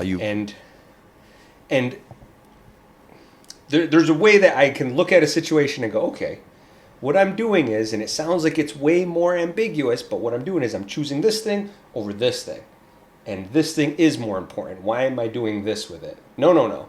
That can go away. Because this clearly is the more important thing. And I'm playing this game of, even though it's a lot of other factors and I can kind of blur the lines, nope, at the end of the day, it's this versus this? Mm-hmm. And is my family more important? Is my wife more important? Is my, is your job? No, it's not more important than my family. Sorry. Job. Right. Job. Well, the other way. The job, the job gets, because the family weighs more. And at the end of the day, that's where it's got to stay, because that's what matters. And I can do that with a lot of basketball, volleyball, sports, the podcast, whatever it might be. I have to go sometimes if this affects one thing or the other. Sure. Nope, weigh the balance. Sorry, it's got to go, at least for the time or whatever it is. And I don't know. I think I've just found ways to simplify those types of relationships, simplify those factors. Is it worth spending my time, my emotion, my energy? Not right now. It isn't. Yep. And it's I probably come off really crass or really flippant. But ideals and values are like that, though. I mean, I don't want to say be the old guy, but it used to be that you were okay to have ideals and values, and it was almost like a noble thing. Say, nope, you know that we won't be there because this is going on. Yeah. You know what I mean? Like you'd hear a lot more of that. You know, my gang won't be there because of this. Yeah. Oh, you guys are doing that? You won't find us over at that place because that goes on there. Mm-hmm. There's not a whole lot of that anymore. For me, I'll go anywhere. You know, but like honestly, pizza. You say right. You said so. Honestly, same thing. Like ideals and values, and holding to like these traditional things, ideals and values. That used to be a noble thing. Now it's like, I think if you think about it long enough, you can blur lines. You can what is the word to and make it ambiguous. Ambiguize. Yeah. You can ambiguize it. Get confuzzled, you just ambiguizing it. You gotta disambiguize. I think for me, I'm almost never actively trying to alienate anybody. And more that little piece of advice comes into play of if people are looking for a reason to be upset, they'll find it. I can't control that. So, Tin Man, you mentioned before, kind of self-reflecting. What was I doing? Did I do something wrong? Was my heart in the right place? And if I'm never actively trying to alienate or offend anybody, then I feel like my conscience is clear most of the time of like, it might hurt if people are doing it to me, but if they're upset with me because of something I did or a belief I have or anything like that, there's nothing I can do that's going to change their mind if that's what they're set on finding out. Mm. So most of the time that's what it turns into, but at first, it hurts a lot of times that people, they stop inviting you to things or stop asking you to hang out or partake or come to an event. Does hurt, but if you have that mindset of if that's what they're looking for, I can't do anything about that. Yeah, I can't change who I am or my ideals. Mm. So I mentioned the like choices or beliefs or morals or whatever it might be that one doesn't agree with. And this doesn't have to be from a personal stance, but for those situations, because we see a lot nowadays of you hear people, a lot of estrangement happening even in families because, this person believes that now. And so they're estranged from each other. Who initiates the estrangement in those situations? Is it the people that they say, your beliefs clash with mine? Is that person estranging their family? Are they the initiator? Or is the family... I'm using the family example here just to clarify my train of thought. But it could be any sort of thing. Or is the person, or the people that have the belief, are they the ones initiating estrangement because of the nature of those beliefs? It's like the $1 million question. To me, it's like, it's like, it's what you tolerate and what you accept. It's like, let's say Tin all of a sudden decides that he's going to have a dog fighting ring. So I have in me being a big dog lover, I got to decide then and there if it's something that I'm cool with or if it's something I can't endure. Right. Or was it Tin Man initiating the estrangement, knowing you're a dog lover, and still beginning this dog? Right. This is all fake. Yeah. Oh, God. Good. This is all hypothetical for the sake of this. He fights roosters. debate. He has cockfights, not dog fights. Just want to be clear. Do I? No, I can leave that in. Well, now I have to take it out. Oh. Sorry, I get off tack. Yeah, gentleman's sword fight. We get it. You got to cut that out now. You're like, No. But it's interesting. Yeah, it's interesting that case by case, maybe, because if I do something that I know is going to be offended to one of my good friends, Right. If you're doing it without regard, is that the initiation of estrangement, or is the other person reacting to the initiation? Well, that's why there's so much trouble with relationships, marriages, and everything, because people will say, "Oh, you're just being sensitive to that." It's like, or am I? Or are you doing something that you knew was a violation of the? Yeah, I think it's got to be each person, like where their value is or what they stand on, like. Yeah, or what's. Yeah, like if someone just blatantly does it, and I'm like, you know that I don't roll that way, and you're like looking at me like I'm being the bad guy because I'm putting a boundary there. Yeah. And I think there's answers all over the board on this, case by case, because it's in your head is what is reasonable. Everybody gets to have their own free will and gets to live their life, and I think some of my best friends are very tolerant of just about any decision I make. Yeah, there's very few things that you're. Yeah. Choosing where I'm like, hey, you can't. Yes. I can't be on board for this. Yes. Yes. I mean, that's the thing about it. And I think true friendship is, and certainly all kind of partnerships are like that, where you're like, I'm not sitting there just waiting for you to mess up. Yeah. And saying, that's too far, man. I've dealt with enough. Well, if you're keeping score like that, you're probably not the best friend anyway. If you're keeping score, I mean, even like biblically too, like in a relationship, if you're keeping score, love doesn't do that. Right. Doesn't keep score and keep tally marks saying, I'm fed up with it. That is the last straw because you've done this. Well, you're not supposed to be keeping score anyway. Right. There's a weird example. That's a bridge too far. Like my grandma, one of the last things she asked me before she died was, they're working on the longhouse. Your grandpa's there, you got family there, and you should probably go over there to help them build it. And I'm like, no, I absolutely will not lift a finger. She's like, kind of taken aback. I'm like, sorry, like I might go to ceremony. I have no problem. If there's a funeral, I'll be there. That's where my conscience lies. But building, I'm not going to help build Nebuchadnezzar's idol. No, I'm not. I'm sorry. Sure. I will not lift a finger to help build it. Oh, okay. And then she never mentioned it again after it. So that was one of the rare things where I had a line in the sand, like a definitive line. Mm-hmm. And then I go, no, for me, this is where I'm okay at. I can do this. I will not do that. And she's like, oh, okay. Like, I didn't feel offended by it. She didn't know where I stood on that, sort of. Mm-hmm, mm-hmm. But, I don't know. Like, is that, like, let's say she got mad at me for not doing it. Mm-hmm. Yeah. Sorry, it's like, I'm which not. one? If you want to discuss it more, I could tell you exactly where my conscience is. But you can't ask me to go against my conscience. And sure. And she never has. But. Well, that's the thing about it is I think that we think about the people we love and we treasure the most. Mm-hmm. It's the people who extol that kind of thing very carefully and very mindfully. Mm-hmm. My friends are very good at that too. Even if we joke about it, we use different words than the smart people do. We use regular words and we joke about it.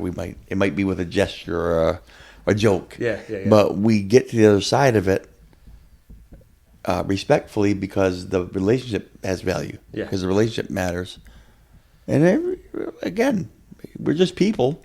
I think, there's casual, disposable relationships that we have. We all have them. And if one of them does something, I'm like, well, I don't need that in my life. Yeah. You know what I mean? So it's like I'm not going to entertain it. Whereas if, you guys or people that are very close to me do something saying that I might be a lot more tolerant of it and saying, I guess it's not a big deal. So, is it hypocritical like- of me? Absolutely, it probably is. I feel like my stance stays the same no matter who would ask me, but like how I might deliver it might be with more Oh, I like that. softer. But Yeah. it was not. I mean, I feel bad because my grandma was like, "Oh, absolutely not." Yeah, Like, yeah. But she understood. Not like if you wanted to talk or if you wanted a more detailed reason, like I can give you that. Well, that's where no nuance is lost now. Again, Vaz mentions this all the time on, like, these days now it's all like you're either canceled or you're praised. You're Right, one of the right, two. right, There's right, no right. nuance there. There's Yeah. no room for conversation there. And, the only place that exists is on this podcast. Make sure you tune in. So let me ask Or you die. guys. No, I'm just gonna. Yeah. Or get the hell out. This is a place of acceptance. Yeah. You need or to get the you're hell out. dead to me. Yeah. Michael Scott. Let me ask you guys this then. Is it okay if we allow differing opinions and beliefs to cause estrangement? I believe that's probably where it occurs. Man, that's a tough one. Wait, say it again. Say it again. Is it okay if we allow differing opinions and beliefs to cause estrangement? Yeah. I mean, what? How else would it be caused? Differing opinions, different. I don't know. Like that's. So I guess so if you don't say our beliefs on something don't align, is it okay that causes us to drift apart? Depends what the beliefs are, I guess. It's, But you'd be like, even I'm okay even with the eating concept, children. though. I'm like, I don't know, buddy. I gotta think I back away a little bit. you didn't let me finish. Roasted red peppers and some seasoning. You didn't hear it. how I'm going to cook it. Why are we joking about this? I know. Because But- it's out there. But just the they do concept, it. though, of if you're in society and anybody that has a differing opinion or belief than you, are you allowed to just say, no, I don't need to converse or be friends with anybody that thinks other than what I do? It's that. So to me, I try never to be that way, and then sometimes I feel like sometimes there are conversations that. It's a tricky one as far as faith goes because there are conversations that I will not engage in. I just refuse to. I don't think less of the person, but I do create a distance. If there's someone that's going to make me stumble in what I believe to be my walk in my spiritual life, if there's someone that's going to, but their stance and their ideals are diametrically opposed to those things that I hold precious, I feel like I am justified to say, for the sake of my walk and my own personal journey, there needs to be an estrangement between the two of us. I think we're attacking more of the exceptions than the rule for this It one. is I certainly agree with it is certainly on the edges of and it's certainly anybody that knows 'Cause me I knows. think all of my friends don't agree with everything no, ain't nobody I've met agrees with everything I agree on. Well, so I feel like we see it more and more in the world today, though, of people Using that. nitpicking, this is the hill I'm going to stand on. And if you don't believe it, then screw you. Yeah. Oh yeah, and that's not just faith.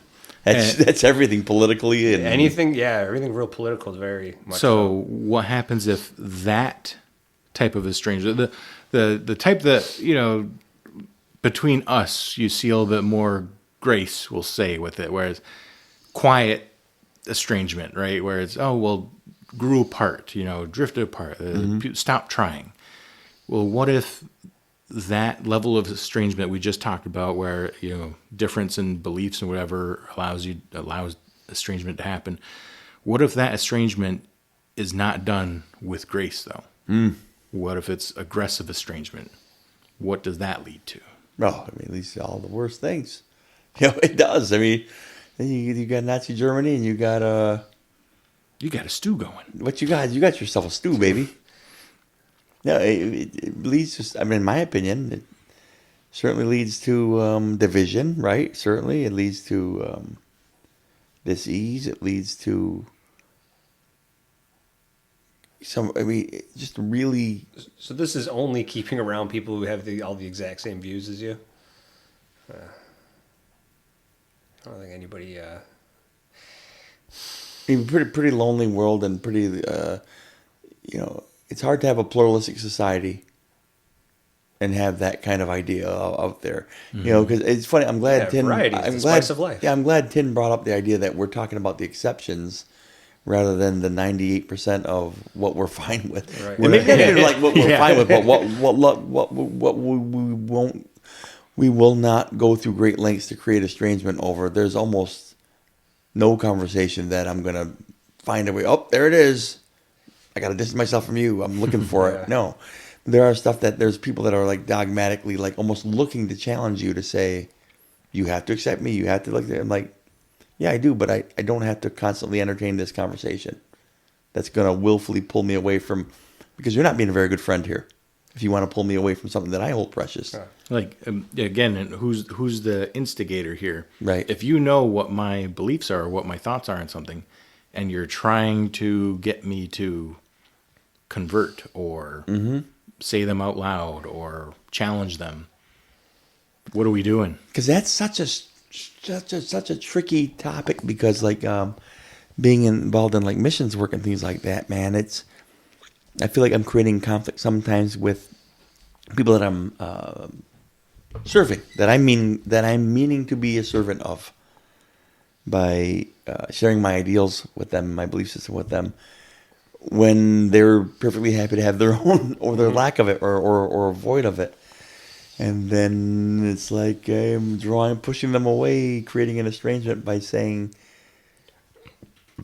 here's something that I think is very good for you. That's going to help you. That's going to make life better for you. And they're thinking, you're initiating something that's bringing me dis-ease. It's unsettling into my soul. It's convicting. It's, you know what I mean? Mm-hmm. So am I the agent of that? I think if in that particular equation, I am the agent of that, because it does get you out of your comfort zone. It does put a flashlight on something that says, I didn't know there was a need there. Mm-hmm. And you're telling me there's a need here, Yeah. It's tricky. Mm. So it's nuanced. Jose, I also want to add that I think it's easier to say someone else estranged themselves due to their choices and mindset. Kind of like, I didn't do anything. That was their choice to whatever.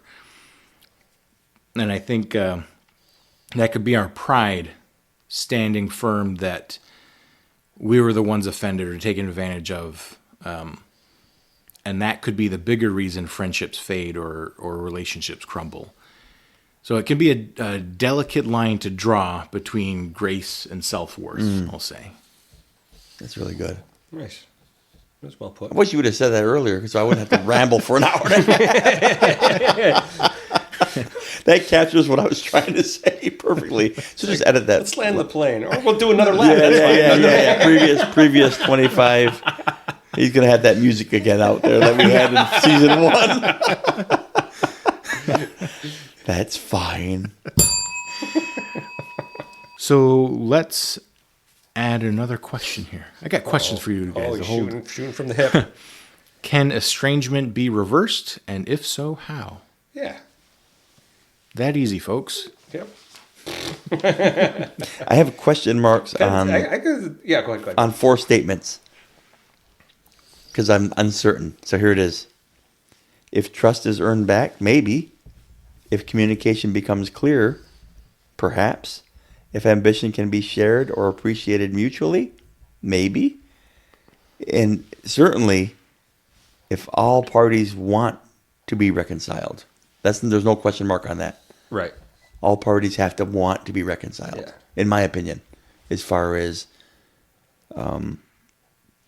there'll always be estrangement if any of the parties don't have a desire to be reconciled. It's just going to build that chasm even more, no matter how much someone wants it. Right. No matter how much you want it to go back on the rails, if the other person doesn't want it, it's only going to create a bigger chasm, in my opinion. What do you think, Tin Man? I know you said... Yep. Wait, what was the question? Can estrangement be reversed, and if so, how? Okay. Yeah, of course it can.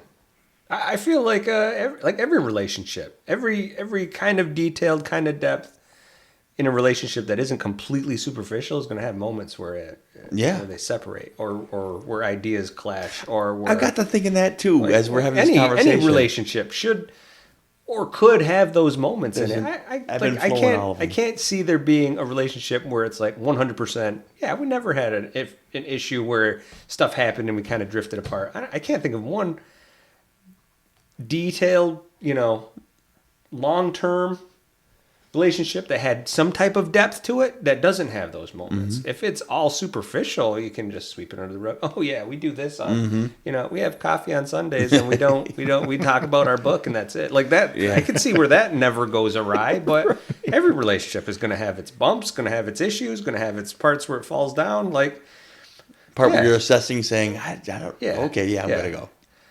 Yeah. I don't know. I feel like every relationship is going to have those moments. And so, I think it can. I don't think it's that easy. I think it can be one of the hardest things to do in life. If you feel wronged, to give grace is one of the hardest things to do in life. Mm-hmm. If you feel wronged, truly wronged, you kind of touch into forgiveness here, but can you get past it? So you're talking multiple different emotions, personality traits, and reactions that need to be tamed by either side of estrangement.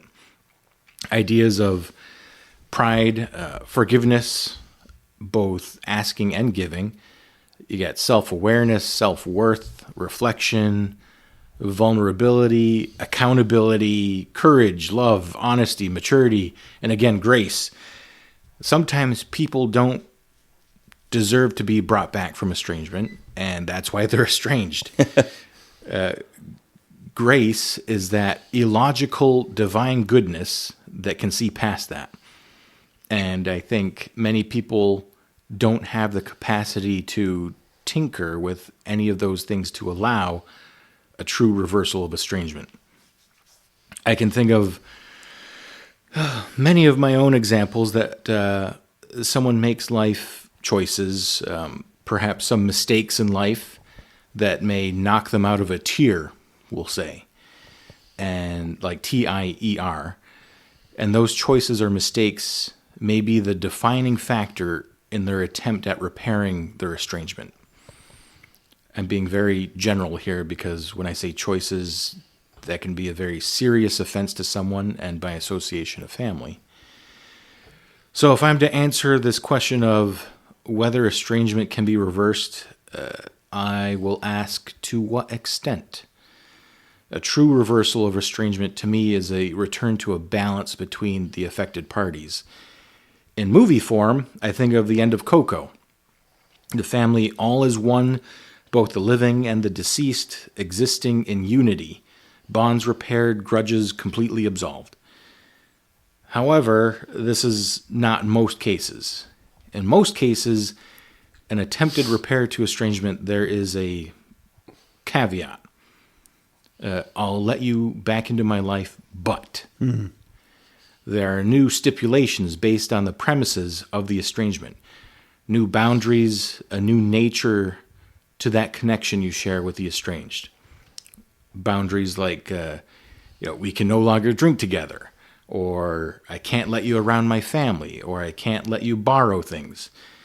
And in relationships or marriage, how often do we see a spouse be kept at arm's length when trying to re-enter their family's lives?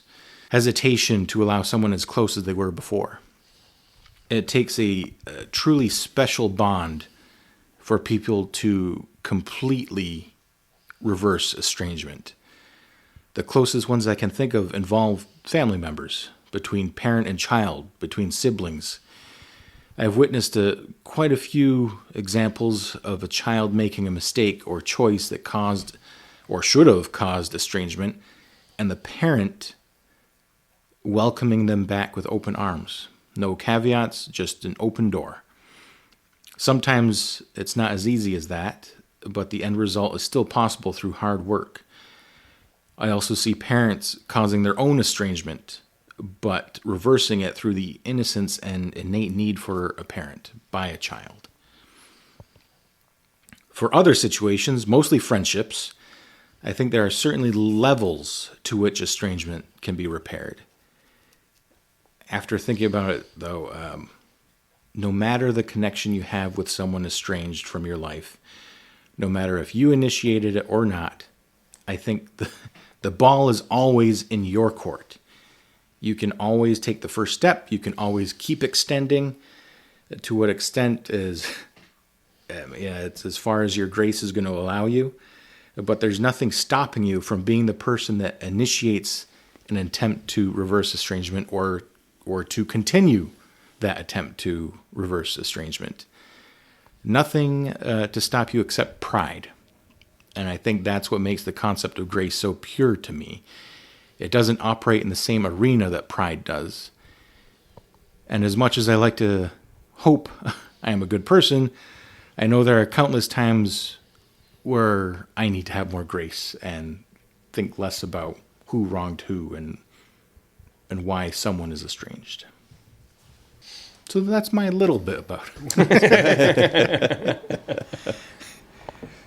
What do you guys think? Are there extents to repairing estrangement, or in most cases, do you think it can be back to? I think it depends on the offense. I feel like it depends on time between the estranged couple. Like Warrior, like in Warrior, what they had to deal with as children and then growing up. Just them talking to the father was a huge step. It'll never be a great husband, like father-sons type of thing because of what they had to go through. I mean, it could become friendly, but they were not. Right. They were not there yet, and rightfully so. I believe rightfully so. There's so much work to be done, and how much work are people willing to put in? But you said that supernatural transaction that grace allows. That's what I think. A lot of times that's what it comes down to for the heavy hitting stuff. You know, I had an experience Sunday at the laundromat. I leave people nameless and titles nameless, right? That's important, I think, sometimes. But, there's someone who I've never wronged, but almost like guilty by association type thing, because I've chosen to give grace to someone who was estranged. In a lot of ways, estranged themselves. And I chose grace for that, to repair. And because of that, there's a guilty by association with another person. And, for years, that person has pretty much hated me in no uncertain terms. And it hurts like crazy, because I you love these people. I love folks. I love folks big, and to just have a nastiness and just to someone you've never done anything wrong to, and to have that there, and it almost came to a head where I almost said something, because I do my laundry most Sunday mornings. It's kind of my jam, right? There's a group of us, There's a group of us there.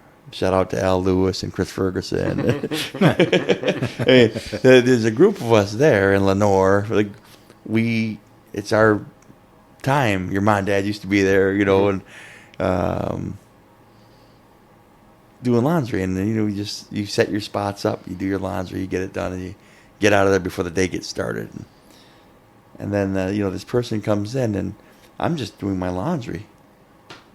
And they're walking in, talking to person X, person Y, and then sees me, and then stops and walks all the way around the dryers. Oh my gosh! To go around to get to one behind, and then puts the stuff in, looking the other way. And I wanted to say, get over yourself. The issue is you.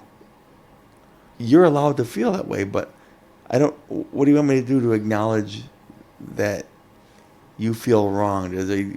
What would you have me do? And I just thought in my head, I'm like, and usually what I do 9 times out of 10 is I always say hi and I act with love. How are you? It's good, good to see you, whatever. But I know that would have been met with, that would have just given them the audience they wanted so that they could, turn the other way or maybe make some statement. To which I'd rather have that than this big act. And I am not saying they're not allowed to feel that way. They're allowed to feel however they want. But I'm not going to play the game. I'm not going to play part of the pageant. Done nothing wrong. I'm just doing my laundry. I haven't sought out to rub anything in their face. And to see that whole thing, I found myself, I almost felt like galvanizing it and saying, screw you then. But then I feel like that doesn't leave room for grace. If then that becomes my reaction. So I have to actively just continue to almost remember they have a right to be angry. They have a right to feel their feelings. They fully have a right to that. And the more I lean on that, the more I don't feel like there's an estrangement. There certainly is an estrangement, but the more I lean on that, the more I hope good things for them. And the more I acknowledge the struggle and the real feelings that they have and the right they have to those feelings, I feel like it frees me up from the guilt of estrangement that can come from estrangement. Or even the struggle of I don't want to play your pageantry game. I want to confront you out of not being comfortable. Well, and it kind of loses and it that, comes back to pride for me. It's I deserve better than that from you. And it's a pride thing for me there, thinking I've done nothing wrong here. What you don't get to treat me that way. I think this is a great example of the pair of questions I asked not too long ago of, is it okay if we allow differing opinions or experiences or whatever it might be to cause estrangement? And then how, what if that estrangement is done without grace? How aggressive is this estrangement? And what does that cause next? Because if someone with less grace than yourself were treated that way, you might have a conflict on your hands. Oh yeah, what the blank is your problem? You know what I mean? And those things do not fly through my head and my heart. Yeah. Like to just tell someone, "What are you doing?" That's like a line that people hear from me all the time. I'll say it. I'll be like, "What are you doing here?" Or "What are we doing here?" Like, let's make a statement here. Give me the tar and feathers here, but this is my space too. It's like, come on, man. I get that quite a bit now. Yeah, right. There's quite a few people, and it comes and goes. They get where as soon as they see me at a store. That's got to be hard. In my head, I think about that with other friends of mine too, like our buddy Scotty. You know what I mean? Yep. Him and I have been places where we've run into people, and I'm like, I look at him like, I don't know why I'm hanging out with you. They blew him up on Facebook recently. Yeah. Because of him doing his job. Yeah, yeah. I'm like, yeah. He's like, yeah. I forgot we were joking about something. I was like, oh, he's not accustomed to that. He's had it a few times. Yeah. But that's something that we can chalk up to. That's the job. Yeah. It's whatever. Yeah. But your situation is a little more close to home. It still hurts though, man. Even if it is a job. There's been meetings that I sit in with with IAPs and things like that, and you're saying things as a practitioner, as a professional, and you probably get this in your profession. You say something, and someone takes it maybe not the wrong way, but they take it like they get defensive by it. Like you're saying, I'm not a good parent. I'm not keeping up with their immunization record, or you're saying, with my thing, it's like, here's what the test scores are saying. Wouldn't be on those immunization records, right? Honestly, yeah. But in my head, it's funny. In my head, it's like my job is to know this. Your job is to know that. And that's what I say. And it's like, I sit in my meetings explaining about what the diagnostic scores mean, and they act like I have a magic wand saying, I can tell you your kid has a disability or your kid is this or that. I'm like, there's no magic here. These are tools that are used the same way a mechanic uses to diagnose your car. What's happening there? And you run into those people, And they're like, I thought we were friends, or I thought, and I'm like, what are you doing? You know, I'm doing they pay me good to do this. And I'm really good at this, you know, and I had to almost pull up my portfolio of what I do to show them that. So, like, in friendships, I find the good friendships, the non-disposable friendships, you don't have to pull out and show them your record, because your good friends always believe the best in you, and they're like they know your quality, they know you have equity in that, you know. Whereas someone who's probably didn't value your friendship to begin with would quickly throw you out and say, "How dare you? I thought that, like, you thought I was trying to be malice here." I'm not. Yeah. Anyway, don't remember the question. Well, let's bring this back around to movies for our last Movies? last What are we portion talking here. about? The movies where estrangement was reversed. Then Mean Girls. how'd they reverse it? They reversed it by having a meeting in the class or in the gymnasium, called everybody out. One of your big words for the last couple episodes. Gymnasium. Authenticity. Oh yeah. Rhinoplasty. The Tinasium. But yes, everyone had to be genuine and honest, call out everyone's issues, and then trust falls, you know, and keep you till 5. I don't know, but they had to do a whole thing where they were like, listen, we're going to have to, like, build some honesty, build some truth in here, because there's a lot of lies and backstabbing and burn books being thrown around, so. What was the one girl's line? You're not, was it fat? Because I hate you? I don't hate you because you're fat. You're fat because I hate you or something. Yeah. Well, do you have one, K-Max? We'll go definitely around the horn I here. think definitely Warrior. You see that estrangement that becomes mildly repaired, not fully repaired, but like Tin Man said, it can be brought to a better level where there's something there. Maybe it's not what you would hope for with the hunky-dory dad and kids. They ain't going fishing. They ain't going fly fishing anytime soon. Yeah. But they at least shared some moments. Yeah. So yeah. Like the resentment is now decreasing. You know, and you can see maybe a path forward for them. How much forward, what it's going to look like, we don't know. Right. But the hatred that they had held on to is starting to get released. Yeah. I'm going to steal one of K-Max's movies and say Christmas Carol. Hey. Any of the variations you want. With Scrooge and not only his family, but society. Yeah. Yeah. I like the one with his nephew. I love the relationship with his nephew, how that is beautifully repaired. Boy, I'm a sucker for those kind of movies. I think it's part because we don't get too much of what his relationship was with Fred. Fred was his nephew. And the rest of society. We don't really see what it was at its best, I don't really think. But we see it repaired beyond what we ever could have expected it to be by the end. Right. A quick plug for the book Jacob Marley, because it fleshes that out. And again, I don't know if it's canon at all, but it fleshes out in a beautiful way that relationship between why you pull for him and Fred even more so after reading Jacob Marley. You know what I mean? Tin Man, you got another one? Nope. I'll go with Bridesmaids. Oh. Yeah. That's a really good one. I think so. I think the friendships between, Kristen Wiig and Maya Rudolph's character, they were the closest, bestest, and then they became like estranged because of her awkward insecurities and thinking that Rose Byrne's character is now stepping in, and the resentment and the insecurity.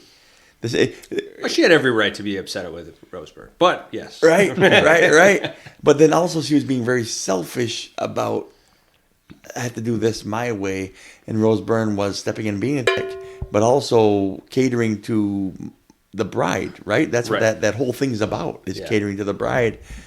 And, but then also, like, toward the end, how them realizing we need to repair this, and you're my best friend, and I love you. Yeah. And, that's, I got to believe that, good friends do that. So far, recognition is a pretty big part of it. Yeah, just identifying it. And authenticity, I guess. Flashback from season 1, I got Hook. Hey. We got Peter Banning on his way to straight up estrangement from his family until he goes to Neverland and finds his happy thought again, and comes back home and brings that same happiness and same appreciation for his family, his kids. But yeah, all it took was being kidnapped to Neverland and fighting Hook to... Yeah, you just got to take on a whole bunch of pirates by yourself and learn to fly, and then... But on the way to his... awesome. He was going straight for it. It was going to be a divorce. And, he's married to his job. And, those issues were, I guess, defeated when he went to Neverland, when he, They were got the best of Hook. We confronted with all the... Yeah, so he was able to address all those coming back and threw his phone out the window and was present in the moment with his family when he came back. Right. Sorry. Go ahead. I'm going to steal one of Tin Man's that I've seen over the last vacation. Uh-oh. The Judge. Judge, yeah. And rest in peace, Robert Duvall. Yeah. Right? Oh, That's a recent loss that we've had. But like I thought with Tin's talked about that on a half dozen occasions on the pod and got a chance to watch it. That's a perfect one. So perfect. Yeah. So perfect. The reconciliation of the estranged father, overly hard on his kid, just trying to protect them from becoming some of the things he saw in their community. Mm-hmm. And just pretty much simply a dad trying to protect his kid and being overzealous about it and having a powerful position where he even used that to kind of like to oppress his son even more, having that position as a judge. And then through having to take care of his father and come alongside him and lawfully defend his father. Yes, brought about an understanding that estrangement was repaired. It made you almost kind of long for, I wish they did this sooner. It could have been so much better had you guys just done this sooner. But a good movie will do that. Mm-hmm. And I thought that was a perfect movie for estrangement repair. Oh, love it. The Judge. Yeah. Tin Man, I'll name one and see if you can stand in for me on it then. We're going to lay this one up for you. Just Yeah. Go ahead. Mrs. Doubtfire. Haven't seen it. No, I'm just... There's so many callbacks to Grey Cat. That was one right there. Haven't seen it. And he'd be looking around like, I just said the smartest thing ever. Yeah. Haven't seen it. That's exactly it. He'd be looking like this. Ball's in your court. He'd point. Yeah, so Mrs. Doubtfire, Robin Williams, not being around his kids, pretends to be a maid. Well, starts filling in the duties he never took care of as a regular dad. I think his wife pretty much kicked him out of their lives, though. Mm-hmm. And I think the reversal comes with a little bit of perspective there of seeing how much he actually means to the kids, and it's not about how she perceives his how do I put this? How she perceives his role in their lives, I guess. But seeing how happy they were to have him back changes that in her. Yeah. And things don't go, I mentioned before the levels of reversal here. I don't think things go all the way back because they were divorced, I believe, right? Mm-hmm.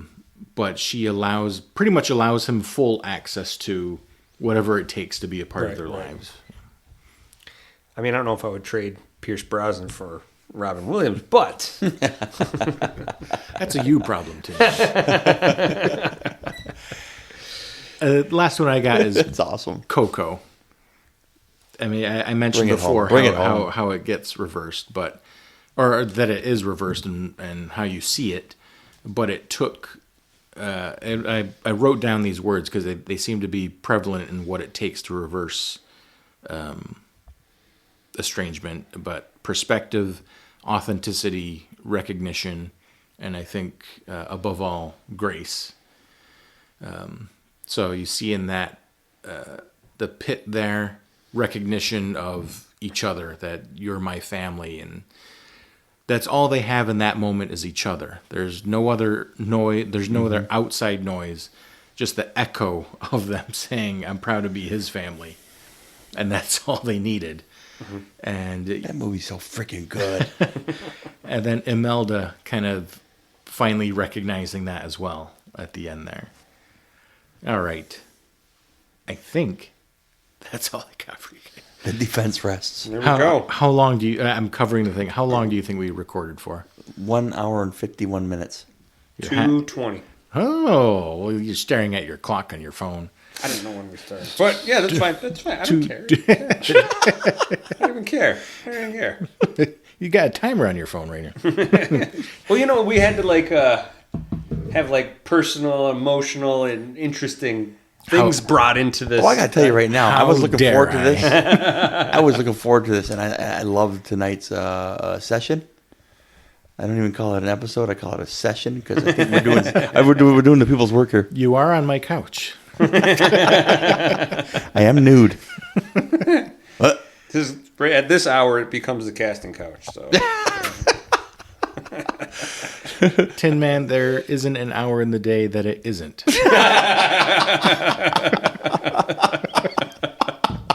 Usually in here alone. Side note. Editor's usually note. casting myself in these parts. But Anyone need a movie? I'm here. I'm ready for my close-up. I don't know why I see it. Oh, I know why you picture it. Oh, my goodness. Anyways, movie for this topic is going to be Closer. Ooh. Have you guys seen Closer? I have, but I don't remember it. I don't know if I have. Julia Roberts. Speaking of Hook, right? It's not Clive Owen. It is. Oh, it is Clive Owen. I was thinking of Jude Law. Jude Law. That's who I was thinking of. And Natalie Portman. Wait, I've Jude not Law's seen in it. Beauty. I think of the 9 Inch Nails song, Closer. Oh, yeah. Anyway, I was going to say an iconic lyric. I was waiting I for it. wanna, like an animal,